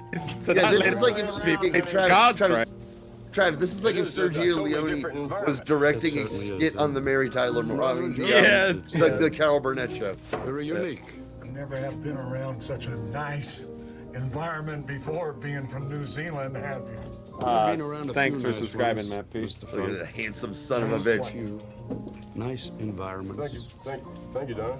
It's your judgment. And the environments are getting a lot nicer. Terrible pour. Yeah. Vince got a good pour. Of course he did. Oh, no. Oh. Yeah, that was one for Tony. Tony got the worst pour of the bunch. That's how you like it in New Zealand, right, Korea? She's like, it matches You're your like a lot of hair. head on that. Stare a little longer. Like a whole glass full. Look at Tony. Get a good look, Korea. Look, of course, dude. Okay, that was code. She's like, I'm gonna give you head, Tony. Look at you sexy Z. I heard you like head down in New Zealand. Yes. You're only down in New Zealand. Very well, then you'll know a little bit something don't have about to go down under. compared to West Texas. Minor. Mr. Fox, it's a little difficult carrying on a conversation. How did anyone watch this and not want to fucking? I know. fucking It was on television? NBC. It's crazy. No, it wasn't. No, it was on USA Network. Again, let's talk a little bit. You've toured the entire world, have you not? Wrestling all Moose says Korea looks like a guy who was the stunt cock for a 70s porn. Hey, look at this. Dude, that's what she did. He's like, I noticed you wanted to give me a lot of head there, dear. And, then they go, and now look at him. He's macking on her. And then Matt P says, hey ladies, you want to see the kiwi wee wee? The kiwi wee wee. Okay, who said that? Does Terry Matt Funk P. have Adidas cowboy boots? Send him across. Cowboy Adidas, you're right. They are Adidas cowboy boots. Oh no. Okay, Matt P. just probably got the title. The title for you're Well right. done, You're right. sir. The kiwi wee wee. Okay, the kiwi wee wee. It's gonna be hard to beat. Holy shit! It's like on a hee-haw set. That's what I was saying. It's just like Buck Owens and Roy Clark are gonna be out there any second now. Yeah. Junior Samples is gonna come in with a Did they have a series of matches? I don't think so. Because I want to watch it now. Yeah, maybe they had some It undercard finishes stuff, with but I've never seen it. Hanging them. I thought they had to cut away. That was crazy. Okay, we got a super quick long con this week. Less than a minute. Oh, wow. And this is, I believe, the oldest, earliest con footage we've had so far. Oh, 1979. awesome. So, This is where the gimmick started. I don't know if you know, but ever since Killer Khan died, did I tell you this? Or did I mention it in your podcast? You did mention it. Yes, you did. Yeah, I thought so. A little bit of Killer Khan tonight. Dusty and Khan. Nice. Khan came up with the name, of course. Took it from a Marvel comic, Machine Man number 17, I want to say. Really? No, I'm just joking. I tweeted about that. Because there was a character named Killer Khan in Machine Man. Oh, really? Yeah. But just in the blurb at the end of the issue, next issue, Killer Khan. Then in the next issue, he was Khan. Hey, and there's our boy. So now we're back. We're into 1986, Stampede Wrestling. I've never seen the show. This was about a month or so before I started watching regularly. June 86. We're going to see Owen Hart's first televised match in Stampede anyway. Wow. And also a rare show on tape from the Corral. From the Corral. Yes, the late... the Flames used to play before Yes, the the original. Saddle Dome, which is about to be finally torn down. And the after corral a was couple torn of seasons. down 4 or 5 years ago. Yeah, I still have a T-shirt from our friends. Were you there when the corral tore down? I did. The second WWF card I ever went to was at the corral. Sea of Dead I is did see. I saw wrestling in all 3 of those buildings. Stampede, or the Saddle Dome Corral and Victoria Pavilion. The music they use that they're using for the intro here is. And we have, sorry, Johnny, Champagne Jerry Morrow is in this. Hey, there he is. Hey. It's the weirdest music for a wrestling show in '86. It's like a marching band. It had been around forever. Yeah, I think, yeah. It's like it the was brass pretty old. bonanza for the Hartford Whalers whenever they score a goal. You know the brass bonanza? I've heard of it. Yeah. And this is babyface Jerry Morrow, so he wasn't the Champagne Man. Oh, he hadn't embraced his inner champagne man yet? No. You didn't get all the champagne? I should get this card up on my phone because I'm not sure who's who here. So in the chat, Matt is telling Boogie how he'd appreciate when Corey, the head of ASW, originally brought him into All-Star Wrestling. He wanted him to be the Ed Whalen-esque ringside interviewer, and that basically lasted one show. He specifically because he actually was acting like Ed Whalen and just says like, no, you gotta cut this out. You gotta cut this out. Yeah. Bullshit. That's because I think I mean I don't want to toot my own horn, but I think you can see a bit of Eddie Whalen in Wild Eyes. More studio style wrestling. This is Boogie loves this. Hey, well, you know what? Then, Travis, okay, Wild Eyes, you're getting bullied around by this quality guy, and you need to embrace some of that inner. You think Eddie put up with that fucking shit and whine? Oh, you're making me do this. Yeah, Ed Whalen, you're like, listen, you cocksucker. Yeah, exactly. I'm Ed goddamn Whalen. Yeah. I haven't called Lanny McDonald's 500th goal. I don't have the Saints. Yeah. I picture the ghost of Eddie Whalen is going to appear to you. There's you go. That's homemade for Halloween. One of the Halloween shows. Yeah, figure out how to do that. He's going to inspire you. Hey, there he is. Good news, Alan. Oh, this is when he was a baby face. Is that? Is he calling out Brett? Goofy? Is that Goofy? I thought that was a gladiator. No, I think it's Bret Hart. I don't think it's Bret Hart. No, it's here's a caricature I did of a family down on the boardwalk. The payoffs here are so shitty that I'm supplementing my income down on the boardwalk, doing beautiful. During the Stampede, probably. Said it doesn't look like the bitch. I think she looks exactly like this. I'm Good News Alan. You like to roller skate, right? No, you're roller skating, right? Yes. Yes, Boogie thinks maybe Brett ribbed him with a cartoon recently. It makes sense. Maybe. I mean, did he What send is the it to date him? on this? Did he send it to him from the WWF? June 6th? Oh, El Canic. Oh, yeah. June 7th, 1986. Okay. Alo Lalani. Calgary Flames in the middle of their first Stanley Cup finals run. It would have been over a few weeks probably before this. Oh, hey, this reminds me, given that this fella's last name is Leilani, but somehow I've ended up following Leilani Kai. Same. On Twitter. She's a great follow, and she's currently recovering from getting an artificial hip. Major surgery. And so and she's got of course she has a GoFundMe, so anyone can afford it, you gotta do something. And follow her. She's a fun follow. Good to know. Posts Thank you. all kinds of pictures from her career that no one's ever seen. And she had a long career.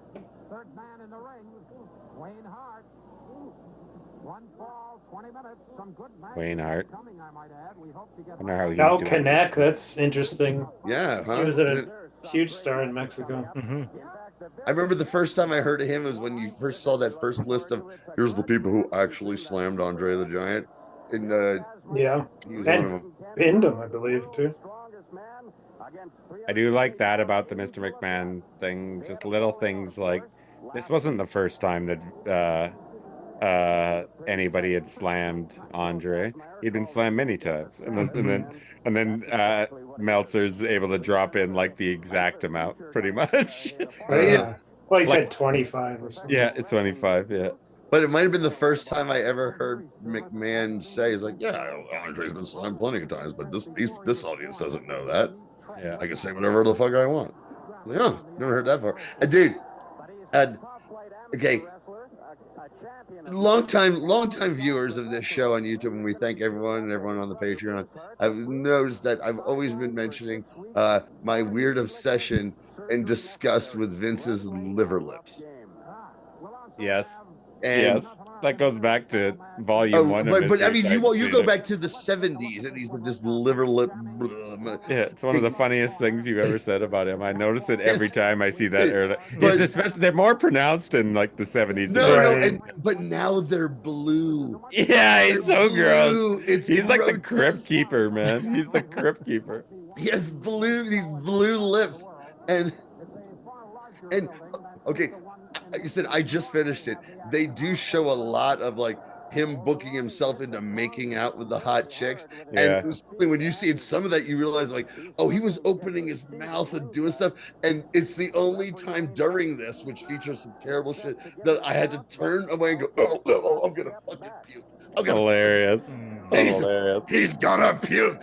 Yeah. Sorrow's gonna puke. Hatchbeth went full draws. Yeah. Hilarious. I hope let's hope I don't go full draws. Hey, Travis, never go full draws. Full draws. Never go. Okay, that's going. Another title contender. Canek. So tell me a bit more about this luchador wrestler. Bill Canek. Yeah. There was holy shit. Ooh, shit. Awesome. There was basically two big promotions in Mexico at the time. There was EMLL, that's now CMLL, and the UWA, and Canek was the top star of the UWA. Basically, he beat everybody from all over the world that came in there. I think he didn't have a great reputation. Kind of a Mil Mascaras type. Sure. Oh yeah. Didn't like to sell. Didn't like No to yabs. Yeah. Yeah. But he was a bitch. So he totally like swung around that. Hey, I slammed and pinned Andre. Don't tell me you can't tell me what to do. Yeah, he probably had to pay a lot for that, but it did happen. It was near the end of Andre's. It was just before he stopped wrestling internationally. Boogie said in the chat, Canek and Calgary. Shout out to Leilani. Okay, here's where I can see a lot Once of told me she would watch some of his matches. Oh, really? But Canek and Calgary sounds like a one-off where Todd McFarlane did a Spider-Man. Yeah. Mexico chaos in Calgary. You could only get at a grocery store or something like that. Yeah. Travis, I do see a lot of the Wild Eyes. Yeah. Wild Eyes there with that terrible posture. Yes, thank See, you. this is who it was Steve DeSalvo that, Oh wow. that Bad News had the poster of, not Brian. We mentioned DeSalvo on our Yeah. Grainmaker. Oh yeah. There. And who's the other guy? The Angel of Death is the. Is other that our UWF Angel of Death? Yeah, same guy. Yes. Yeah. And he would be in. He was in WCW too. Holy shit. I don't know if it's just the shot, but Angel of Death is packing a goddamn. Holy. Well, I was gonna say that about that's a semi from They just pulled up DeSalvo as well. camera. They just pulled up the camera. Yeah, Like, holy shit. Yeah, it was the Queen called them specifically. No. It's like Elvis Presley all over again. Bill Kazmaier was. I heard that too. They're bringing in Bill Kazmaier. Oh, Yes, boy. it was. He first wrestled in Stampede. Be right back, guys. And they did a famous, well, not famous, but infamous, I guess. I never angle knew with that. I him never and, knew that Carol Kane worked as a valet in Stampede. Oh, and look, and this is great because that's Honky Tonk. Yeah, He's there's wearing a Honky Tonk. Montreal Ferris. Canadiens jersey. That's They had great. just beaten the Flames in the Stanley Cup final like a week or so before this. So that's amazing. Travis walked out at the wrong time. Uh-huh. Or maybe the right time since he's such a diehard Flames fan. He was Honky Tonk Wayne, of course. Here. Again, that name. You don't like it? But Yeah, Wayne because also was the heel in Calgary because of Wayne Gretzky, so it worked perfect. It just, I mean, if Wayne's supposed to be his last name, it works. But it's just like anytime anyone's just their first name in wrestling, it sounds fucking stupid. Well, that's why Vince is a genius, right? He added the man and. No, he was the worst with the Honky Tonk Man, yeah. But then Vince became the absolute worst at there, where you had guys like Maven. I'm like, that's his first name. Oh, yeah, that got really stupid. No, I didn't go to that card, one at the Saddle Dome, but I remember friends of mine talking about it. It was basically the WrestleMania 2 card. It was Hogan against Bundy, but not a cage match. Oh, so this is from BC, the taping. Oh wow! Okay. Oh, well, we're getting Kazmaier. Okay, Bill Kazmaier versus the Angel Death. Well, that's a main event in the arena, Jess. Yeah. Well, we'll see. So Super Green Bill Kazmaier. What I was gonna tell you guys about was an angle they did with DeSalvo and Kazmaier, a weightlifting competition, like on a bench, you know. And of course, it went totally crazy with like the powder getting thrown in Kazmaier's eye. Oh, wow, great. Yeah, and he was probably like choked with the bar or something like that. But I can vividly remember that angle. It's one of my favorite old school angles is the eventually choking someone during a weightlifting gimmick. Yeah, it was the first time I'd ever seen it. They need to bring back the bench press thing for bench competitions. Press, Okay, in modern wrestling. Yeah. Okay, I'm doing 200. Okay. Yeah. It used to be such a feature of wrestling. Yeah. Honey, her name is So Honey. that's okay. I was wondering who the woman was. The last I heard of Bill Kazmaier, he was on like those infomercials selling those gold bracelets that were supposed to center you and stuff. Like, okay. Okay. Can't take the carny out of the man. I remember the copper ones that are supposed to make arthritis go away. Mm-hmm. And I remember my dad years and years ago started wearing one. I'm like, what the fuck are you doing? And he, a very, very smart man who you can't con, looked at me, he's like, no, this fucking works. I was like, no, it fucking doesn't. And he argued with me, but then I never saw him wear it.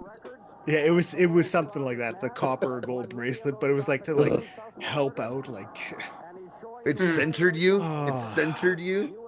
Oh, I remember that thing. Hilarious. Matt P saying Angel of Death was one of the men who portrayed the Black Scorpion. Yes, that's what I wasn't sure if he actually was, or they just referenced, or they kind of teased he was gonna be the Black Scorpion, because wasn't there interviews where the tease was it was somebody that Sting started out in the business with and in California. Yeah, which was to make everyone think that it's the Ultimate Warrior. That was right. And it could also be read as the Ultimate Warrior. But of course, I thought smart fans at least knew it wasn't going to be Warrior, so it was thought, well, they could make it Angel. But I guess Ric Flair was like a last-second decision. Oh yeah, that was because they didn't know what they were doing. Yeah, they didn't have it figured out because they came up with it on the fly. They went to Ole and they go, "We need an idea," and he goes, the Black Scorpion, and they're like, okay, and making it up as he went along. He was looking in the room. They happened to be in Arizona at the time. Because Angel of Death would have meant nothing to the fans. So No. that was the name. That was the name of the strip club in Atlanta. Yeah, across the street. Across the street. Black Scorpion. Yeah. But Flair was a weak reveal too, because they'd already feuded for so long, and it was and Flair again. Okay. And then when you're watching the match, you can see his blonde hair sticking out of the it was into obvious who it was. Yeah. It was a really nice body slam from who was working? Bill Kazmaier. AOD. You missed Honky Tonk Man wearing or Honky Tonk Wayne, sorry, wearing a Montreal Canadiens jersey. Son of a, yeah, 86. There you go. Just after they defeated just us. a week or so after. Son of a bitch. Angel of Death was like one of the worst. Like, wasn't officially a Freebird, but was a part of the Freebird. Let's make them sing soprano. Oh no, they're tying him up. Come on, Kazmaier. Thought he was gonna get the pull into the post. Looks like he's in quite of a Kazmaier right now. So this would have been during the Stampede. That's when they did a show at the Corral for the more special shows. So what they do? They tied his shoes. Yeah, it didn't work. And it didn't work. I don't know who these jabronis are. It's just a bunch of jabronis. The talent. Well, that's DeSalvo in the white. Oh, is it DeSalvo? Okay. I think so. Somebody's come running from the towel or from the shower. Is it Mr. Hito? Mr. Hito. Oh, Dan Crawford or Larry Bird. I've seen him before. I was about to say, definitely a gym teacher. Came from the beach or something. Yeah. Cowboy Dan Crawford. The cowboy? Yeah, he's really screaming cowboy right now. Well, more so in the 70s. He looks like he'll be screaming cowboy later. Well, he was almost done. This was literally like the last weeks of his wrestling career. We've talked about him a lot. We talked about him a lot on the Stampede Titans. He was a huge babyface in Calgary in the 70s. Part of the original ladder match with Tora Kamada. Was later kind of pillar of the community in Cochrane, right? Is that the same guy? I know he ended up in Victoria as a prison guard and was involved in like a famous prison break. Yes, we talked about that. I think. Where he was a hero. In that. And here's our social studies substitute. Did he help him get out? No, it was like the Escape from Alcatraz, the one where there was like a shootout or whatever. Blair, did I tell you that Bruce Hart used to be our substitute teacher? Kelly and I in grade grade 9, twice, and one class specifically, like he would.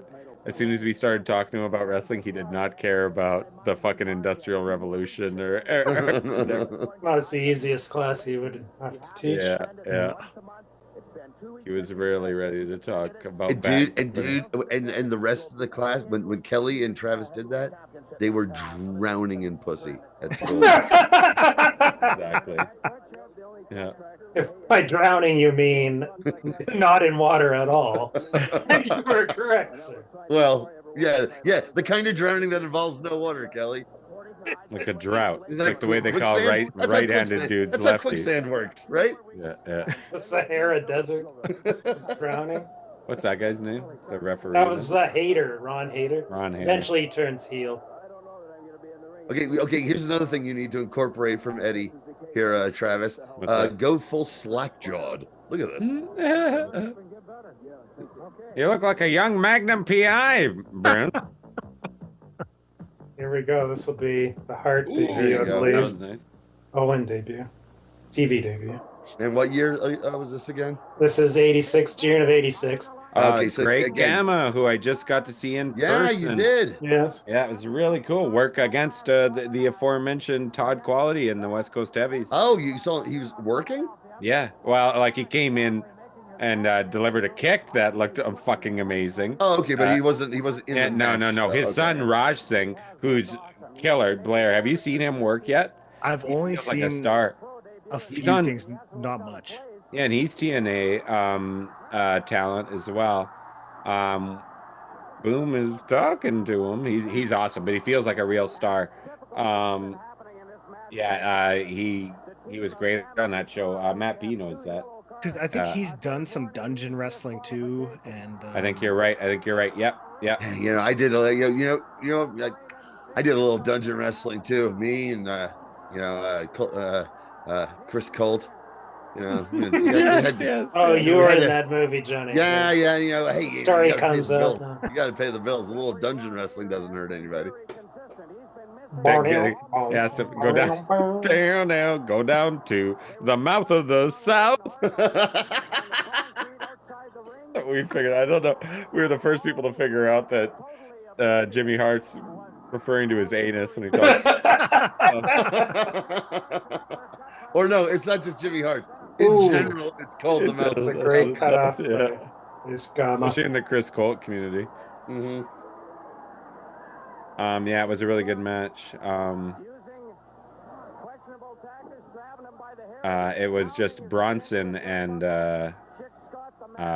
we saw Murphy and Todd work together, but it was Bronson, Matt Bronson first, and Todd Quality against Thunder from Jalunder and Down Under. Jalunder. Yeah, he's one of the owners of ASW and the current champion, and who's tagging with Raj Singh.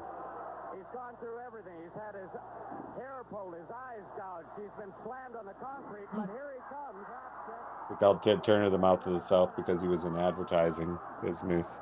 Like it. Oh, no. That's what he got that nickname from all of his competitors because they know what it really meant. It's a real mouth of the South. Yeah.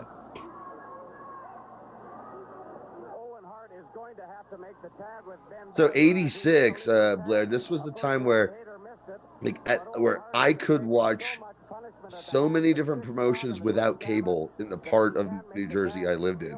And I was reading all the magazines too.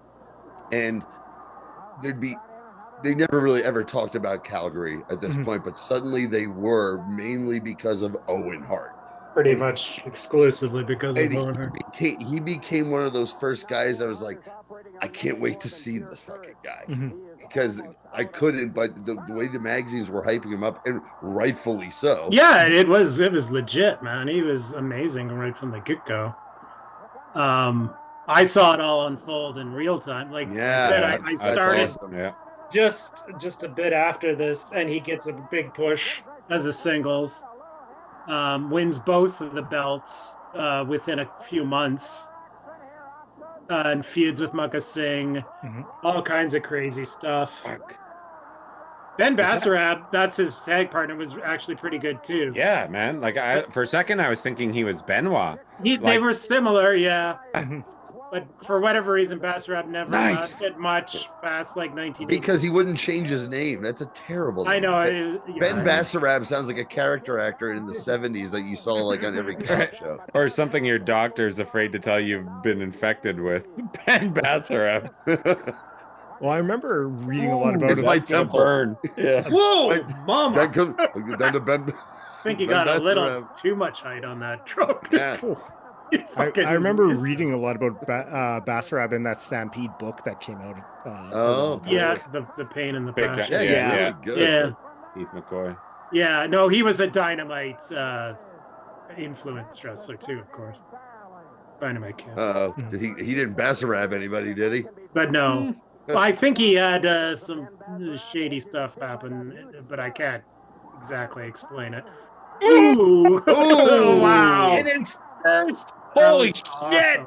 Yeah, that was like pile driver. Yeah, like it was like a body slam into a pile driver. Yeah. That was rad. Fuck yeah for a finish. Yeah. Woo. Yeah, that was awesome. And that gives me goosebumps to know that was like like that's how the first televised match. Yeah. The other thing that grabbed my attention in the magazines was the name Karachi Vice. I went, I was like, well, that's the name of the heel group. I go, they were selling those shirts. That sounds so cool. It sounds so cool. They were selling those shirts at that ASW show, man.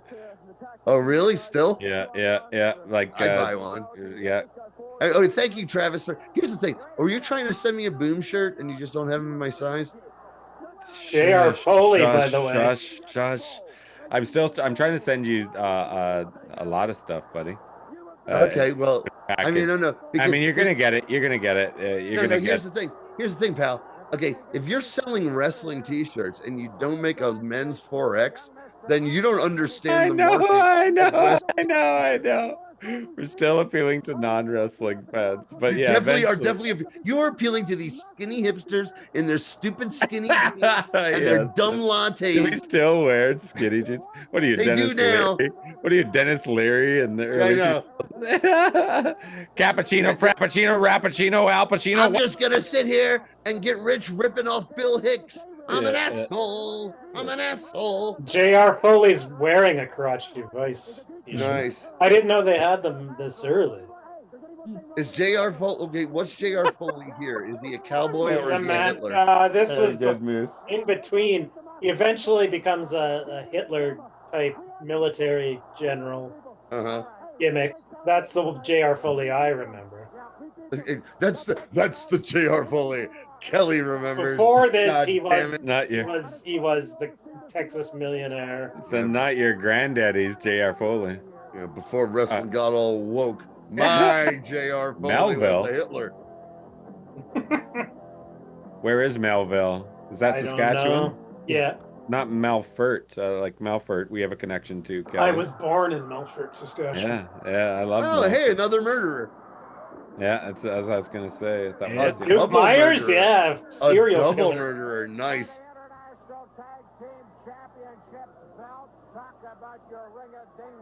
Nah, I love it. We got a ring a ding dong dandy. I wasn't even sure if Benoit had debuted at this point, but apparently he had.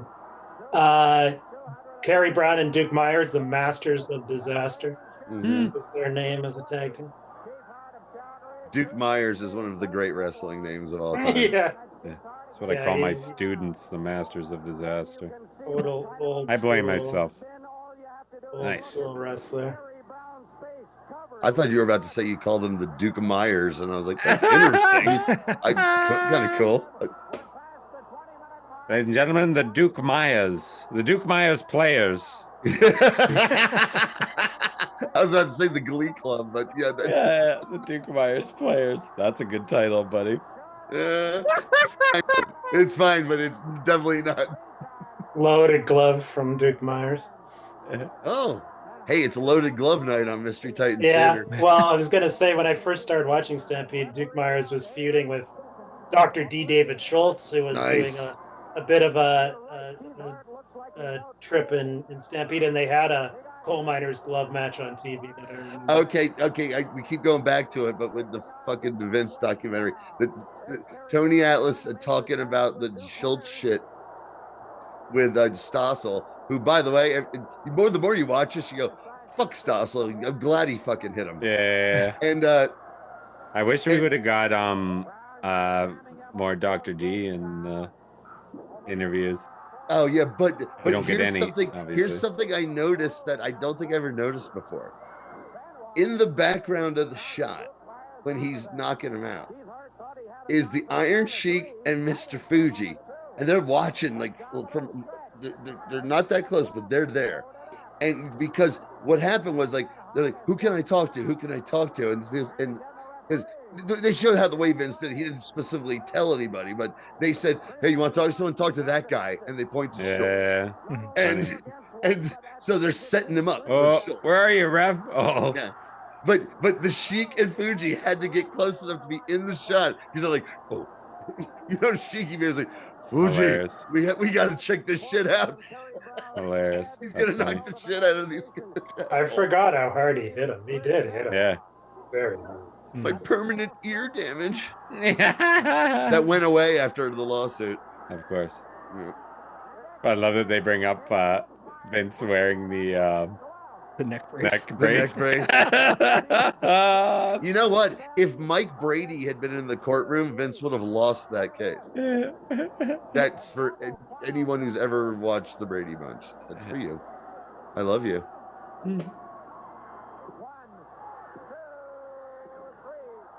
Oh, couldn't get him off. He was busy. What? But it didn't get not enough to affect the count. He still need him twice. Yes, but they still. Referee kept his eye on the prize and still kept counting because the shoulder did not leave the mat. I've never seen that. That's an interesting finish. Yeah, that's really. Was this bizarre. a title change? Maybe it was. Kerry Brown. Keith Hart Yeah. won't have any of it. I never liked Keith Hart. Yeah. Is Alderman. back then it was the look, the It's mustache. just really boring. Yeah, just really beige. Moose got the reference, Johnny. Thanks, Moose. Is Jim Davies, page 6 in the Calgary Sun. Okay, so There's so a guy who looks like he'd be hanging out at the same party where you find Weekend at Bernie's. Let's see this again. So I'm sure that the little black and white picture of that guy like in his that's column. so weird. Travis, did the little black and white picture of him in the column? He's wearing that hat. Yes. Always. Okay. Yes. Okay. Totally, Yeah. dude. Okay. You're right, Johnny. Yes. Yep. That kind of asshole. That's who he was in Calgary. And it was just like 100% random talk about stuff. Yeah, It wasn't about wrestling. Yeah, nothing. Just like whatever was hot in the scene. Michael Jackson just burned his hair in a Pepsi commercial. Something bullshit like that. You know what I mean? Mm-hmm. Yeah, take care. Matt P's got to crash because he's later, leaving tomorrow morning. Thanks. Go to PDX for the Retro Game Festival.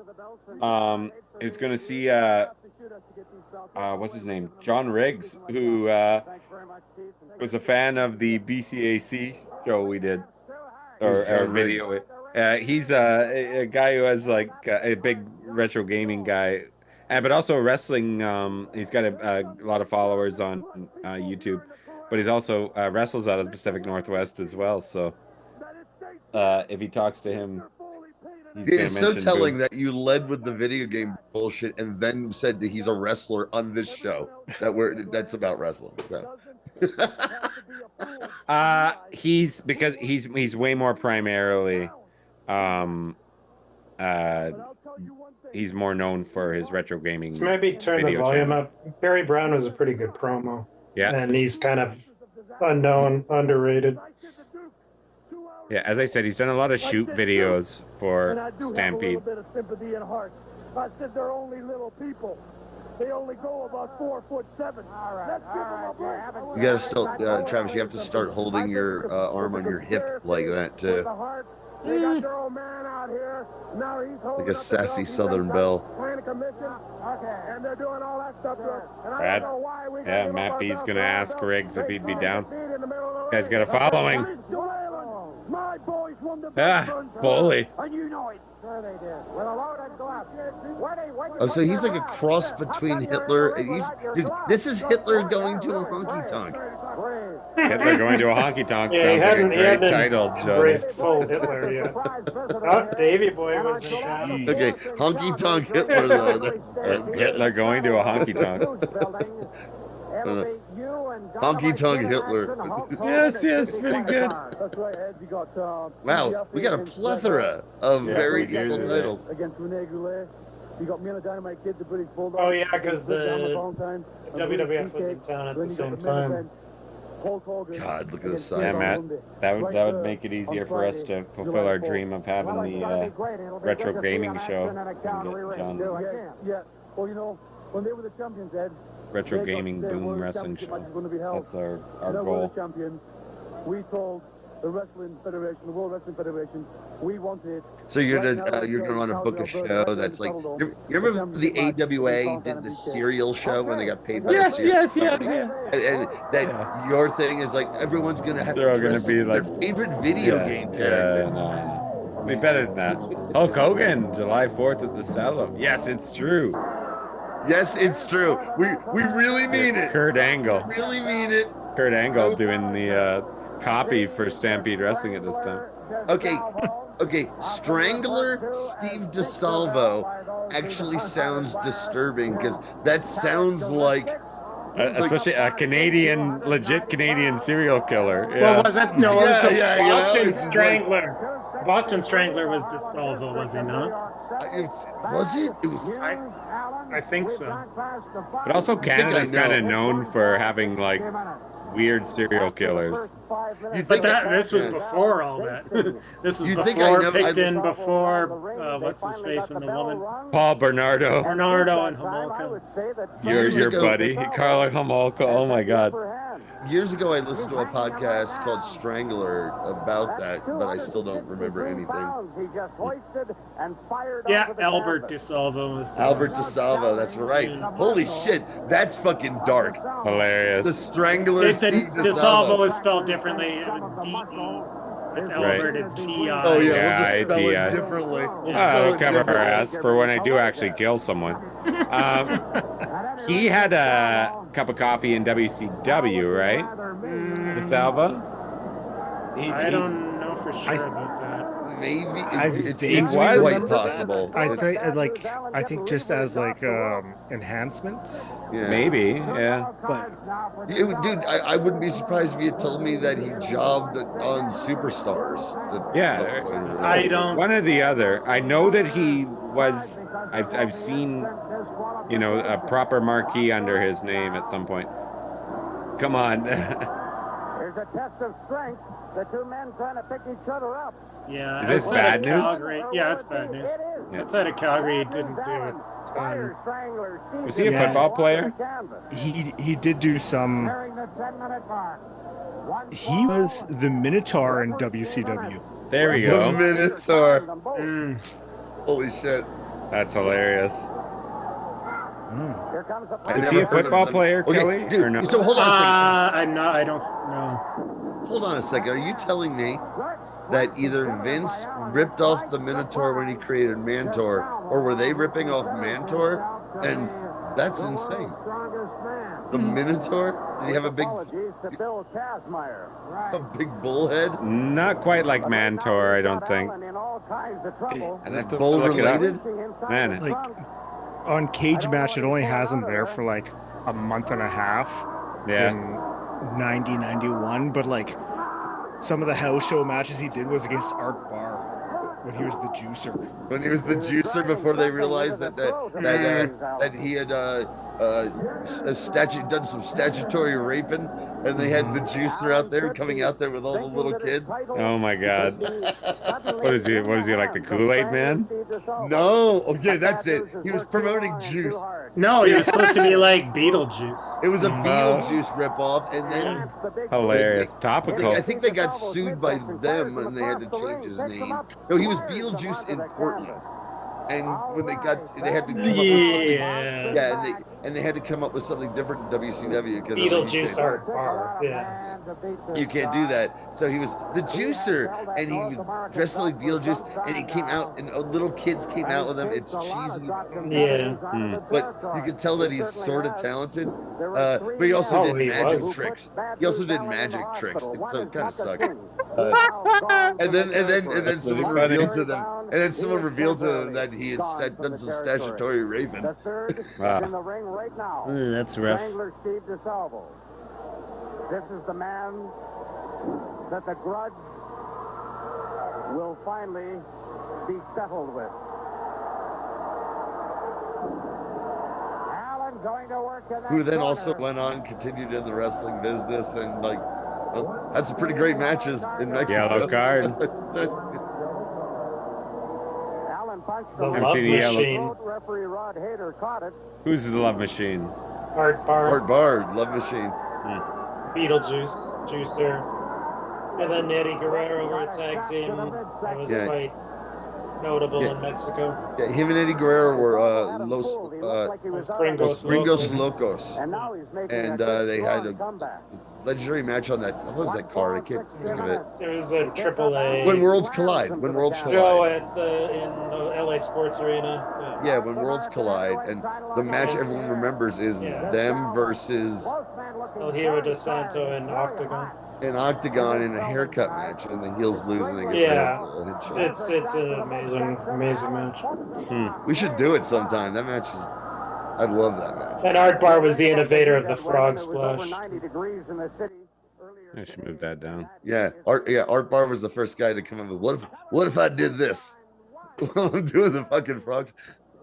Crazy. When you watch Dominic Mysterio right now, and and all of the influence that he's bringing to his performance, because he's like right now one of maybe my favorite wrestler. Yeah. And there's a lot of Art Barr to him. There's because Art Barr wasn't a body guy either, and there's a lot of the way he does his sleazy heel. That's definitely Art Barr, and I especially love his recently his skeleton La Parca. Is he the champ at this time, Kelly? I think he maybe just won the belt from DeSalle. Wow, crazy. The Strangler, this local wrestler, Jaden, training here at the dojo. Who's a big Dominic Mysterio fan. And I was like, when he told me that, I was like, yeah, man, if there's a guy you're really into right now, that's a guy to be into. He's doing a lot of really great character work.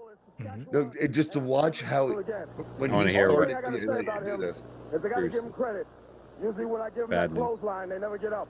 But he kicked out of it. But I had something in store for him because I was training for this match. I figured he'd pull something. But I had the African Avalanche. I knew once I dropped that on him. African Avalanche. Wow. Never heard that. No. I am a true champion. He wasn't using the ghetto blaster, I guess. Whoever wants to come up and sign the contract, it doesn't matter. I'll be there to meet him. That's all I got to say, and I want to thank you. Good news. Thank the people out there. Good news, Alan. Crazy. The North American champion. All right. Okay, it is, but dude, I love bad news. We all love bad news, but the idea of like we're gonna call you, we're gonna call you literally King Kong. Yeah, literally King Kong is showing up. Was gonna bring him in behind the stage. It's like he's about to break out and run through downtown Calgary. You could climb the Calgary Tower. Yes, climb the Calgary Tower. Totally, he's got beefcake in his hand. Beefcake's in his hand. He's going up. And at the end, why like, beefcake? Everyone's like, who cares? Yeah, go ahead. You know why? Eat him. Because hey, because beefcake killed the beast. Kill yourself. Yeah. The guys in the biplanes are flying by. I just say, eat them. Eat them. Kill yourself. Yes.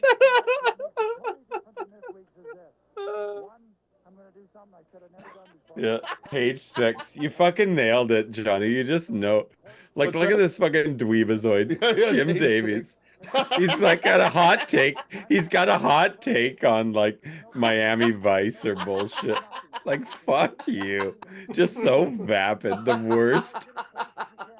Someone's trying to pull the microphone away from Crawford. Oh, Pat Benatar's got a hot new single. Go fuck yourself. What an asshole. He's got nothing to add to society. Oh, hockey again.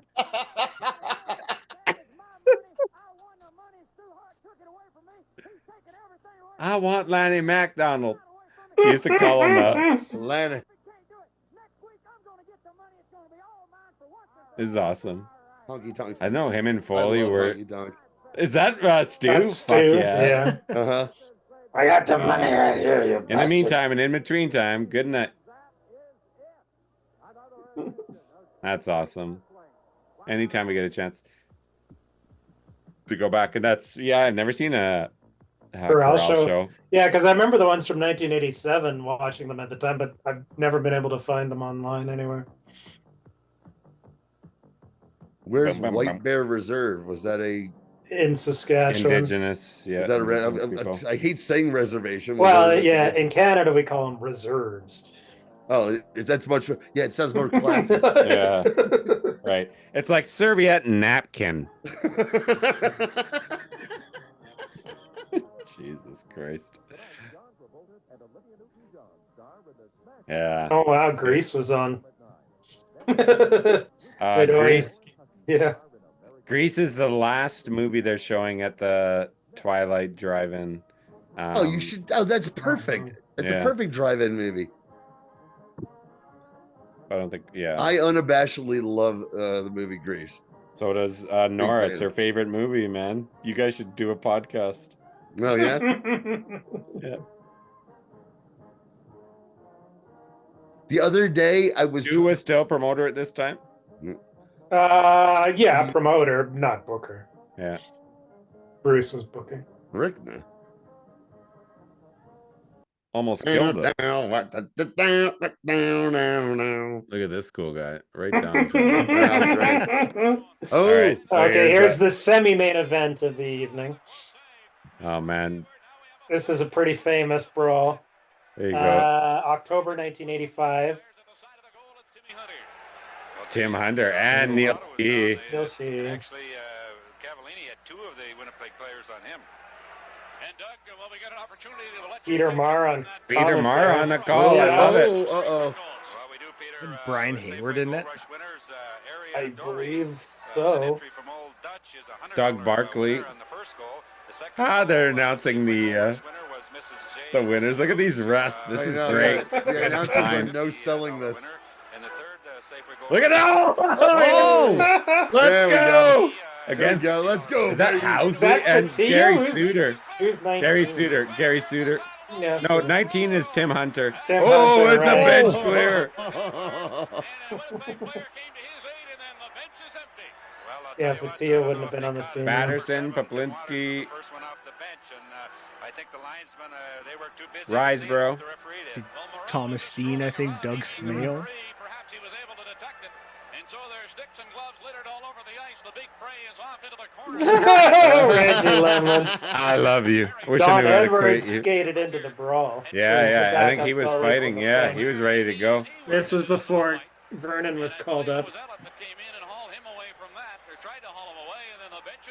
Well, Tim Hunter's bleeding, Peter, so that's why he was upset. He got hit maybe with a stick. Well, there was... Wow. This is when I would have been listening to this radio call all the time. Yeah. So Marr was doing TV too occasionally. No. I think somebody cut this. Do it. No.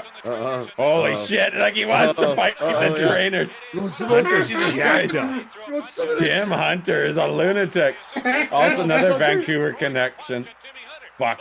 You should see his face. Look at Lanny trying to calm him down. This is fucking awesome. NHL Good record find. for most broken noses. Good find, Kelly. Oh, I knew about this, bro. It's very famous.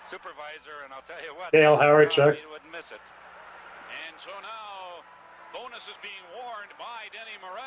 Rick Bowness was trying to fight Tim Hunter. Away from the play, or away from that, in the corner, it is the Flames' Paul Baxter. Paul Baxter. To wear the number 4. That was the only, I remember I wore the number 4 because my dad loved Jean Beliveau. So I was like, oh man, all we have is Paul Baxter. It's flaring up again. Oh, here we go again. Crazy. Is that the goalie? Yeah. Pepper. Poplinski was getting fight. Yeah. The first Flames jersey I ever got was a 24 Poplinski. Dude, like if grade you 1. film, Mark Demore. That's our backup goalie, Kelly. Oh, was it? I thought it was Don Edwards. Hey, if you filmed this real artistically and put it in a cool, hip, like techno Canadian rap soundtrack, it'd be an episode of Shoresy. My favorite show. No, it's only the second. Does he have him in a leg lock? What the fuck? Got his knee on his throat. Jesus. Taste my ball. No, he doesn't. Yeah. Taste my sweater sack. I love the organ player like jamming like He's going through like the end of Roundabout by Yes.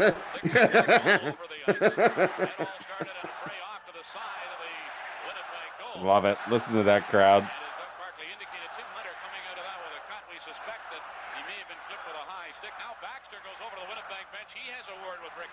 God, I gotta go to the bathroom, but I keep thinking this fight's gonna keep going on. It is extended, man. And one more minute. Oh, oh, here we go. Crazy, man. This is nuts. God, I'm gonna piss Tony myself. Gurria's about to run in there to break things up. We all know I can bring love anywhere I'll go. Holy shit. No, it's just like Attitude Era when you'd see that hair have to show up. Uh-huh. Fuck. Ah, Giving us University. Yeah. I know giving us Eddie Beers. Fuck yeah. Joel Otto. Referenced in a Nick Kroll show episode. Kroll episode, yeah. In that Wheels, Ontario, or whatever it's called. I love that the announcers are no selling of this. They're just like, we're going to tell you what's going on in sports and trying to get this under control. George Brett, huh? Fine Tar. Canadian University schools. My dear friend Jay. Oh, shit. I knew this was what you were picking, dude, but I know it's long. This is our go home. Yeah. Oh, have we done almost the trilogy or what? This is the second one we've seen between. Oh, I can't wait. Okay. Yeah, go. You got time. Yeah, Duke, it was an incident similar to that led to my huge wrestling finds at Boom. You're right. To what we just saw. And Bassolini J, one of my favorite followers. Thanks for coming back. But one of my dearest friends online. So we got a Calgary connection in this. We got Rhonda Singh, Monster Ripper, Bertha Faye, whatever you want to call her there. And right. All right. Should have turned this on sooner. So this is, of course, Matsumoto against Gusa Nagayo. I haven't watched any of the show yet. No, we just finished it. Yeah, Brady was messaging me about the first couple episodes. I mean, it was highly fictionalized. Really? Dramatized. Oh yeah, like by the end, like every match. In wrestling, what? Yeah. But I mean, the actors were great. It was fun. Anyway, I've never seen this. It's of course a legendary match. I feel like my wife will really enjoy it. Yeah, Julia watched it with me. She liked it. Cool. Bull Nakano, young Bull Nakano, was part of the what were they called? Devil's Alliance or something like that. They had a few different names. But this was shown live on TV.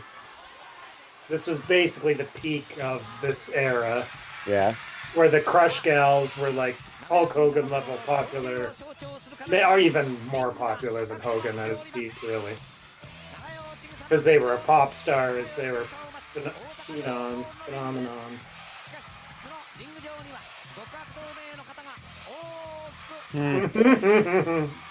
Wild. This match is referenced in the series. Yes, it's part of the last episode. Yeah, it builds to this basically. Cool. Yeah, I would like to have watched it before I watched that, so I'm glad you picked this, buddy. Yeah, and we watched a few shows back a match between these two from a few months earlier. Yeah, I remember. Yeah, so I knew we had to watch this one eventually, so I thought it fit well here with the Queen of the Villains just being on. Netflix is really getting into wrestling. Well, they're going to have WWE at the beginning of the year. So. There must be something there. This is definitely a boom period. In a way that I don't quite fully understand yet. No, I don't either. Yeah. Because, as far as I'm concerned, for WWE, it's like the same guys that were there 10 years ago. Why is it? Yes, with the exception of someone like Logan Paul. I think that's a significant change. Something like that. You know what I mean? And I think they've allowed the babyface Ace to exist with Vince being gone and Cody Rhodes. That wasn't. Yes. He would always have his knees cut out. I will have students mention. I heard that Blobby Blooby Blee, who is like one of the guys who plays one of the Prime bottles, who I've never heard of before, was in a wrestling match yesterday, and I'm like, I guess, and then I'll show them the clip. It's like, oh yeah, that's crazy, and I have no idea who that person is, and when it's revealed that it's that guy, but apparently that means something to people several years younger than me, several decades younger. Yeah, we're too old to understand it. Yeah. Travis, so let's not even try. But that's what I mean. Like that's what how much of a boom period. It is a boom period right now for WWE specifically.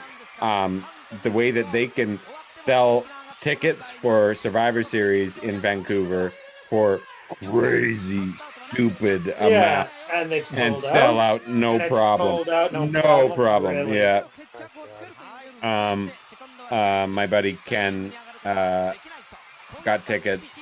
He spent $300 a piece, and he was gonna go with his daughter, and she's kind of waffling. So he's like, "So if you want to come," it's like, and we're doing an afternoon show. Boom, we had a show on that Saturday.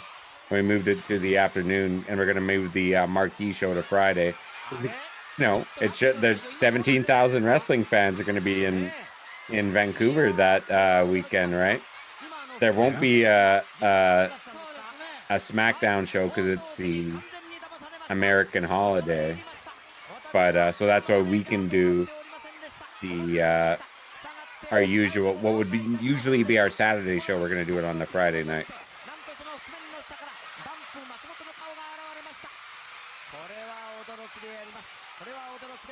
But yeah, there was a swerve at the beginning. Dump was under a mask for whatever reason, and there was someone dressed up as Dump, like a false Dump, with the hat, the cop hat, and the sunglasses. Anyway, in the show, they do this exactly how it is right now. The referee's from Mexico, and they explain that in the show.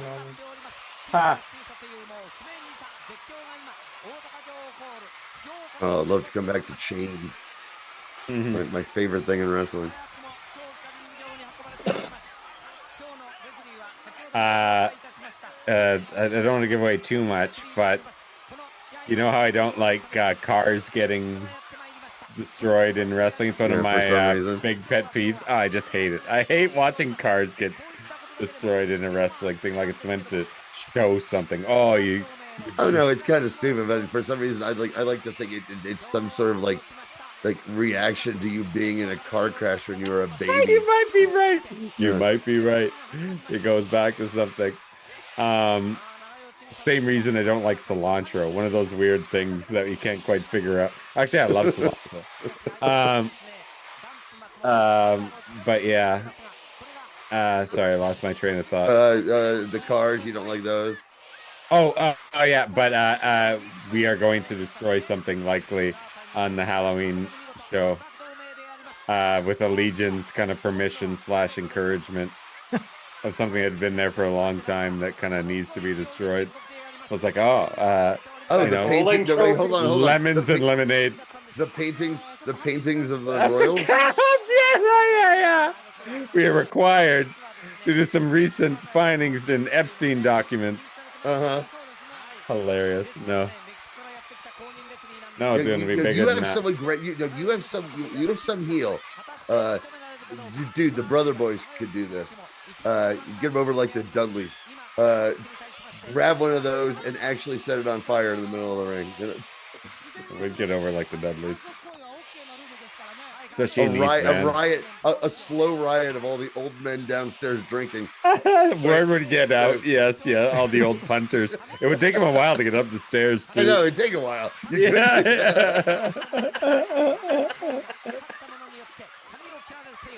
This is awesome. Oh yeah, so fit.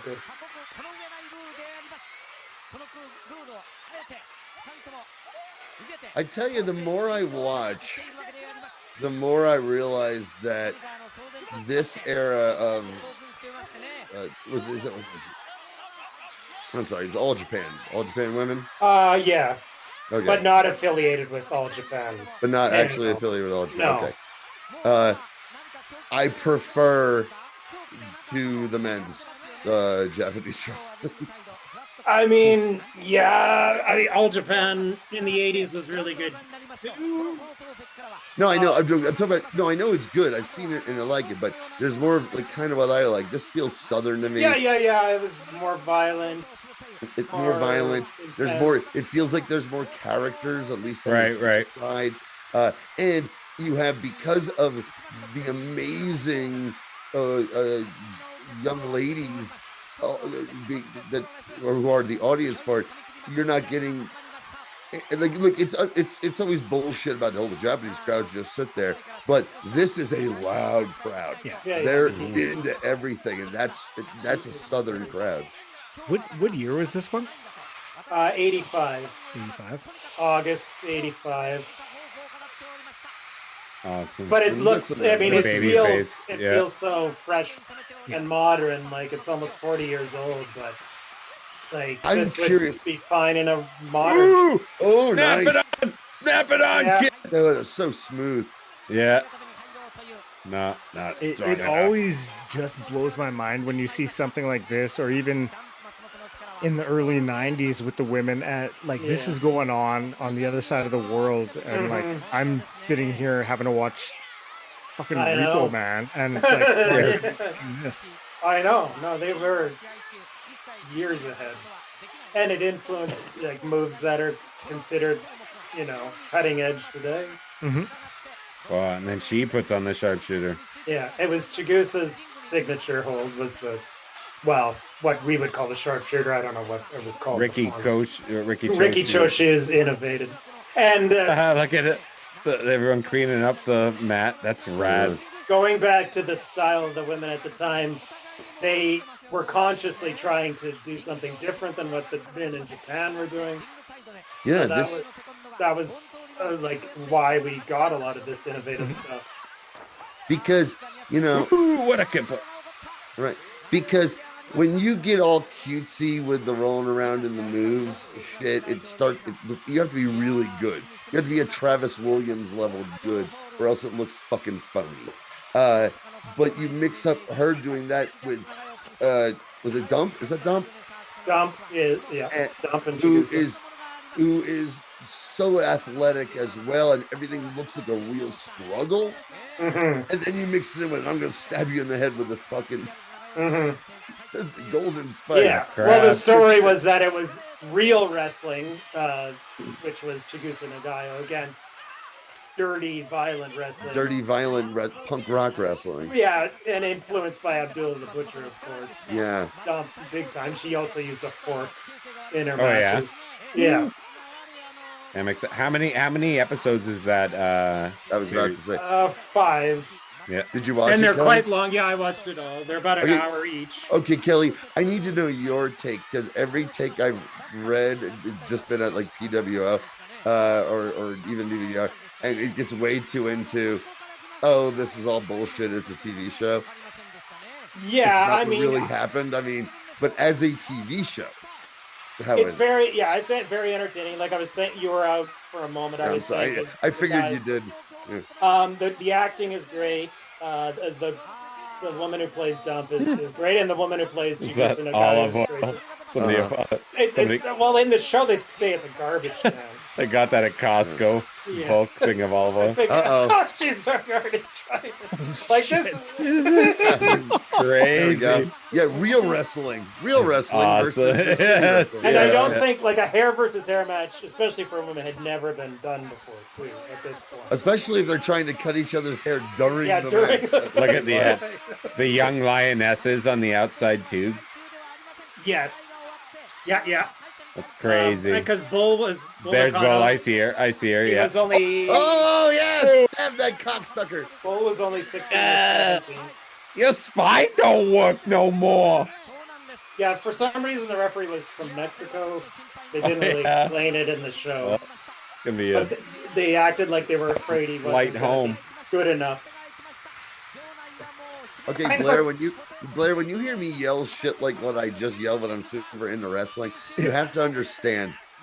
I grew up going to wrestling shows in Philadelphia in the 80s. So I think that pretty much should explain everything. 100%. Ooh, shit. Fuck, that was like Nice. a right hand.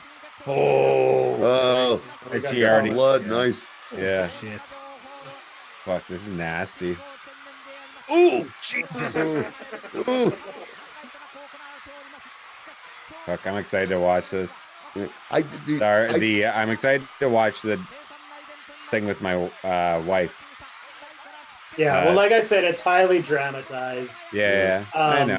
And like, I don't know enough about the history to complain. Like some of the. Well, I do know they start going. People This are- all was a shoot. I was like, oh, Yeah, there's a lot of shoot. There's a lot that everything was condensed, you know, but that always happens in biopics. Which stuff. I don't give a shit about it if it's a good TV show I enjoy. So There's some cheesy, super cheesy stuff, but no, and it's cheesy. violent. It's fun. Yeah. Like apparently the violence on the Netflix series is way worse than toned it down? actually was. Oh, No, really? no, actually. Oh, yeah? Like Add it up. it's super bloody. Cool. Okay, I'm all in because I was gonna say 'cause There we she's go. bleeding right now. And Yeah. here's the thing, and I'll tell you, I know a lot of people. I like how much a sharpshooter is a part of this match. Yeah, a lot of Scorpion people. Deathlock, A whatever lot it of is. people have a problem with women blading, and I don't at all. As long as you're all just doing it the right way, because that blading should be done the right way. I'm like, no problem. Look, if you're crazy enough to cut yourself open with a razor blade, I don't care if you're a man or a woman. Just fucking do it because I find it entertaining. But you have been very vocal online about how you don't like non-binary people. Blair. That's I will not go that far. Make a fucking decision. Yeah. Yeah. That's a weird distinction a weird line you've drawn in the sand, Johnny. I'm a complicated man, Travis. I'm not gonna push back too much. I mean, I think you're a fucking idiot. I'll say that right now.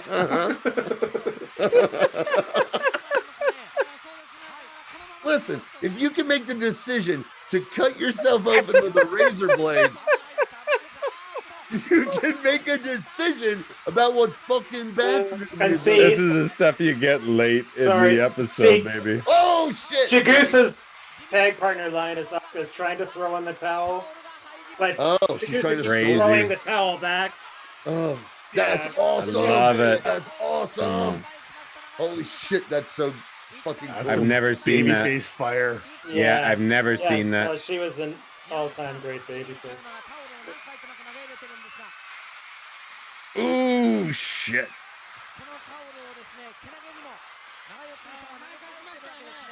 Fucking. This was okay in my with a lot of the matches I saved that I want to put on. Look at that strut. on this show, Like Conor But McGregor. This match. Liam Is, Gallagher. this I think is in Way of the Blade. Oh, yeah? it must be. You might be yeah. right. I'm gonna have it here right next to me. That's it. Oh, they stop it. Amazing. How many of these young lionesses, other than Nakano, do we know? I don't know. I mean, I'm still a novice with Joshi, so I don't know. What's the year? 85.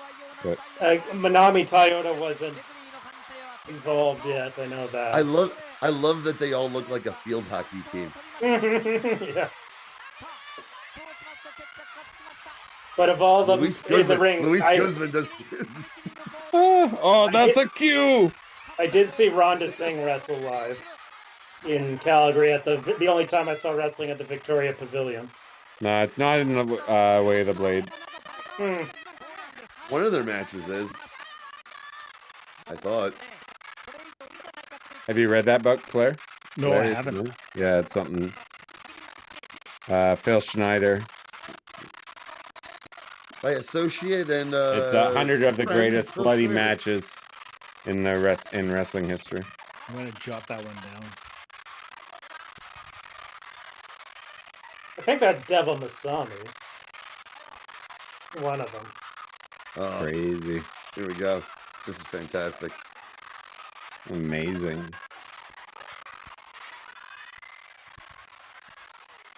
But in the crowd, there were girls fainting. Right, because You it's a know, haircut match. Yeah, I mean, it's considered the most emotional wrestling match ever. Really? See, there's a Manami Toyota hair versus hair match that I think is even more.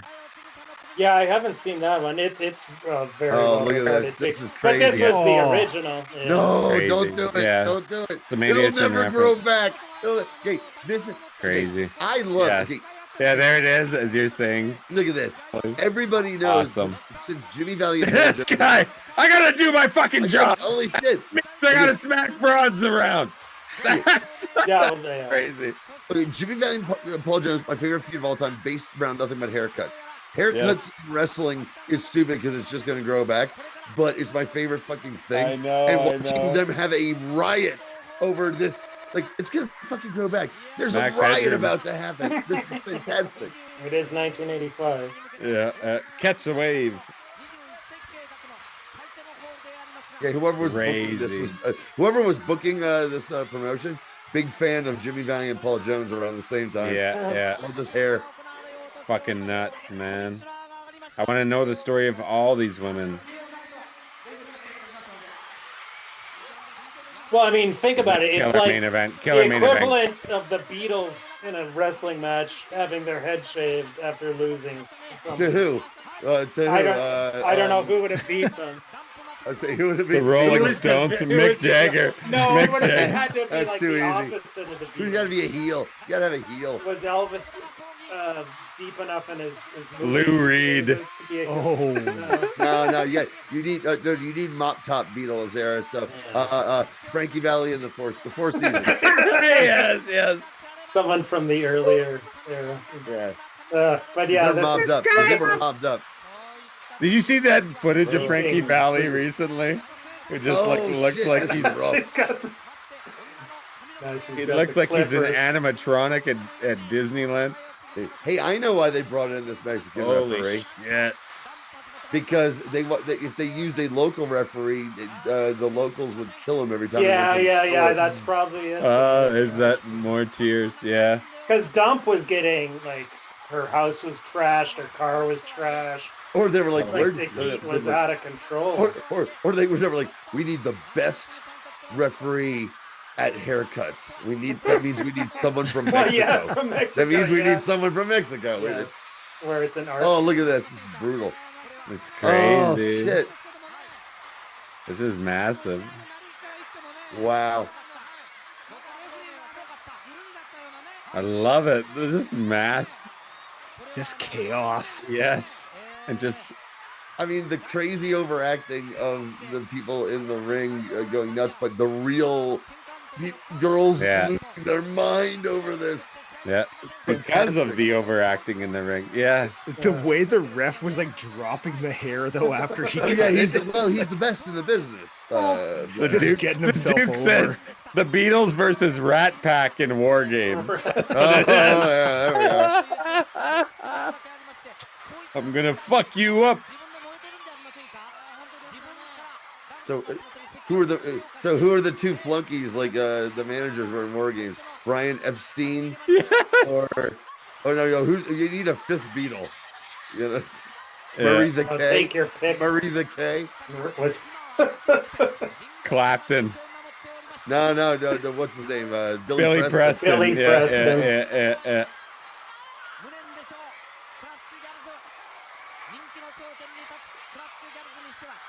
Man, this is a full shave.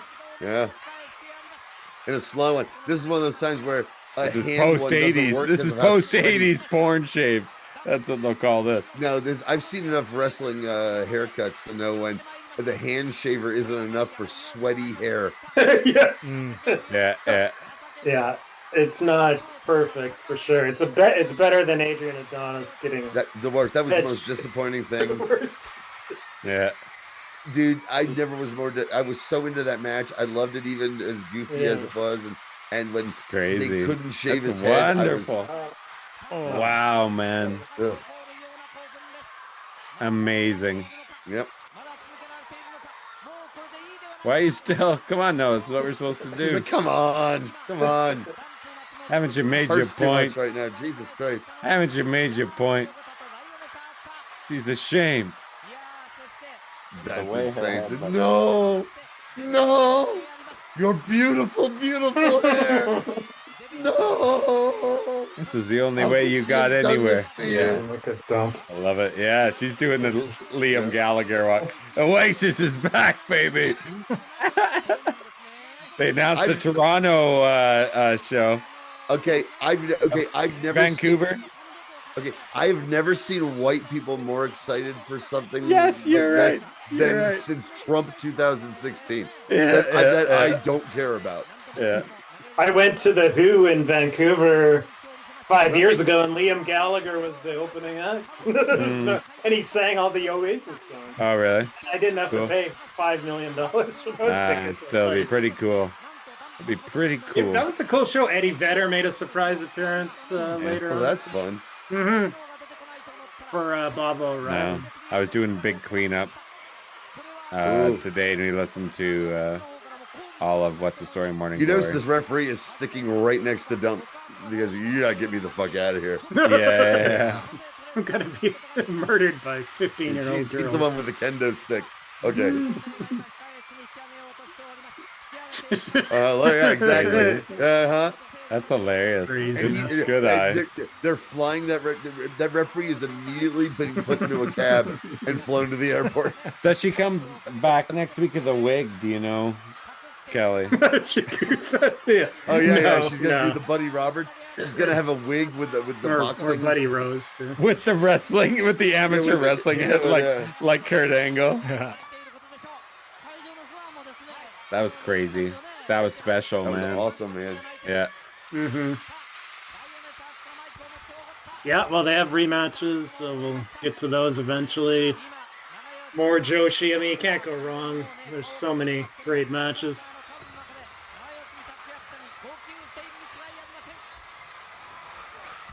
I love these little submissive boys that are submissive to the girls here. Are they boys? All of them? There's a couple of them. I saw a couple of boys, I think. Really cool. Is there one more after this, Kelly? No, this is it. Yeah. All right. Hey. All right. Yeah. Thanks everybody for joining us tonight. Thank you. Hey, another. Yeah. Join Any us. hints to what we have coming up on Patreon? All I want to say is I didn't want to mention it until it came because it would have made you a little cranky, Johnny. But we'll see soon. I'm excited to watch it. Dick Worley must be the referee. I'm sorry. I would have picked something different. It's more modern. Okay, It's more if modern. we're getting a Young Bucks match, I have to go with a cigarette before we do called this. it that, and that's what's gonna happen.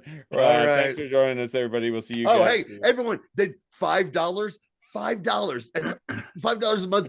The Patreon, we've got a huge back catalog, and I get a half an hour about the Bucks. This is going to be worth $5.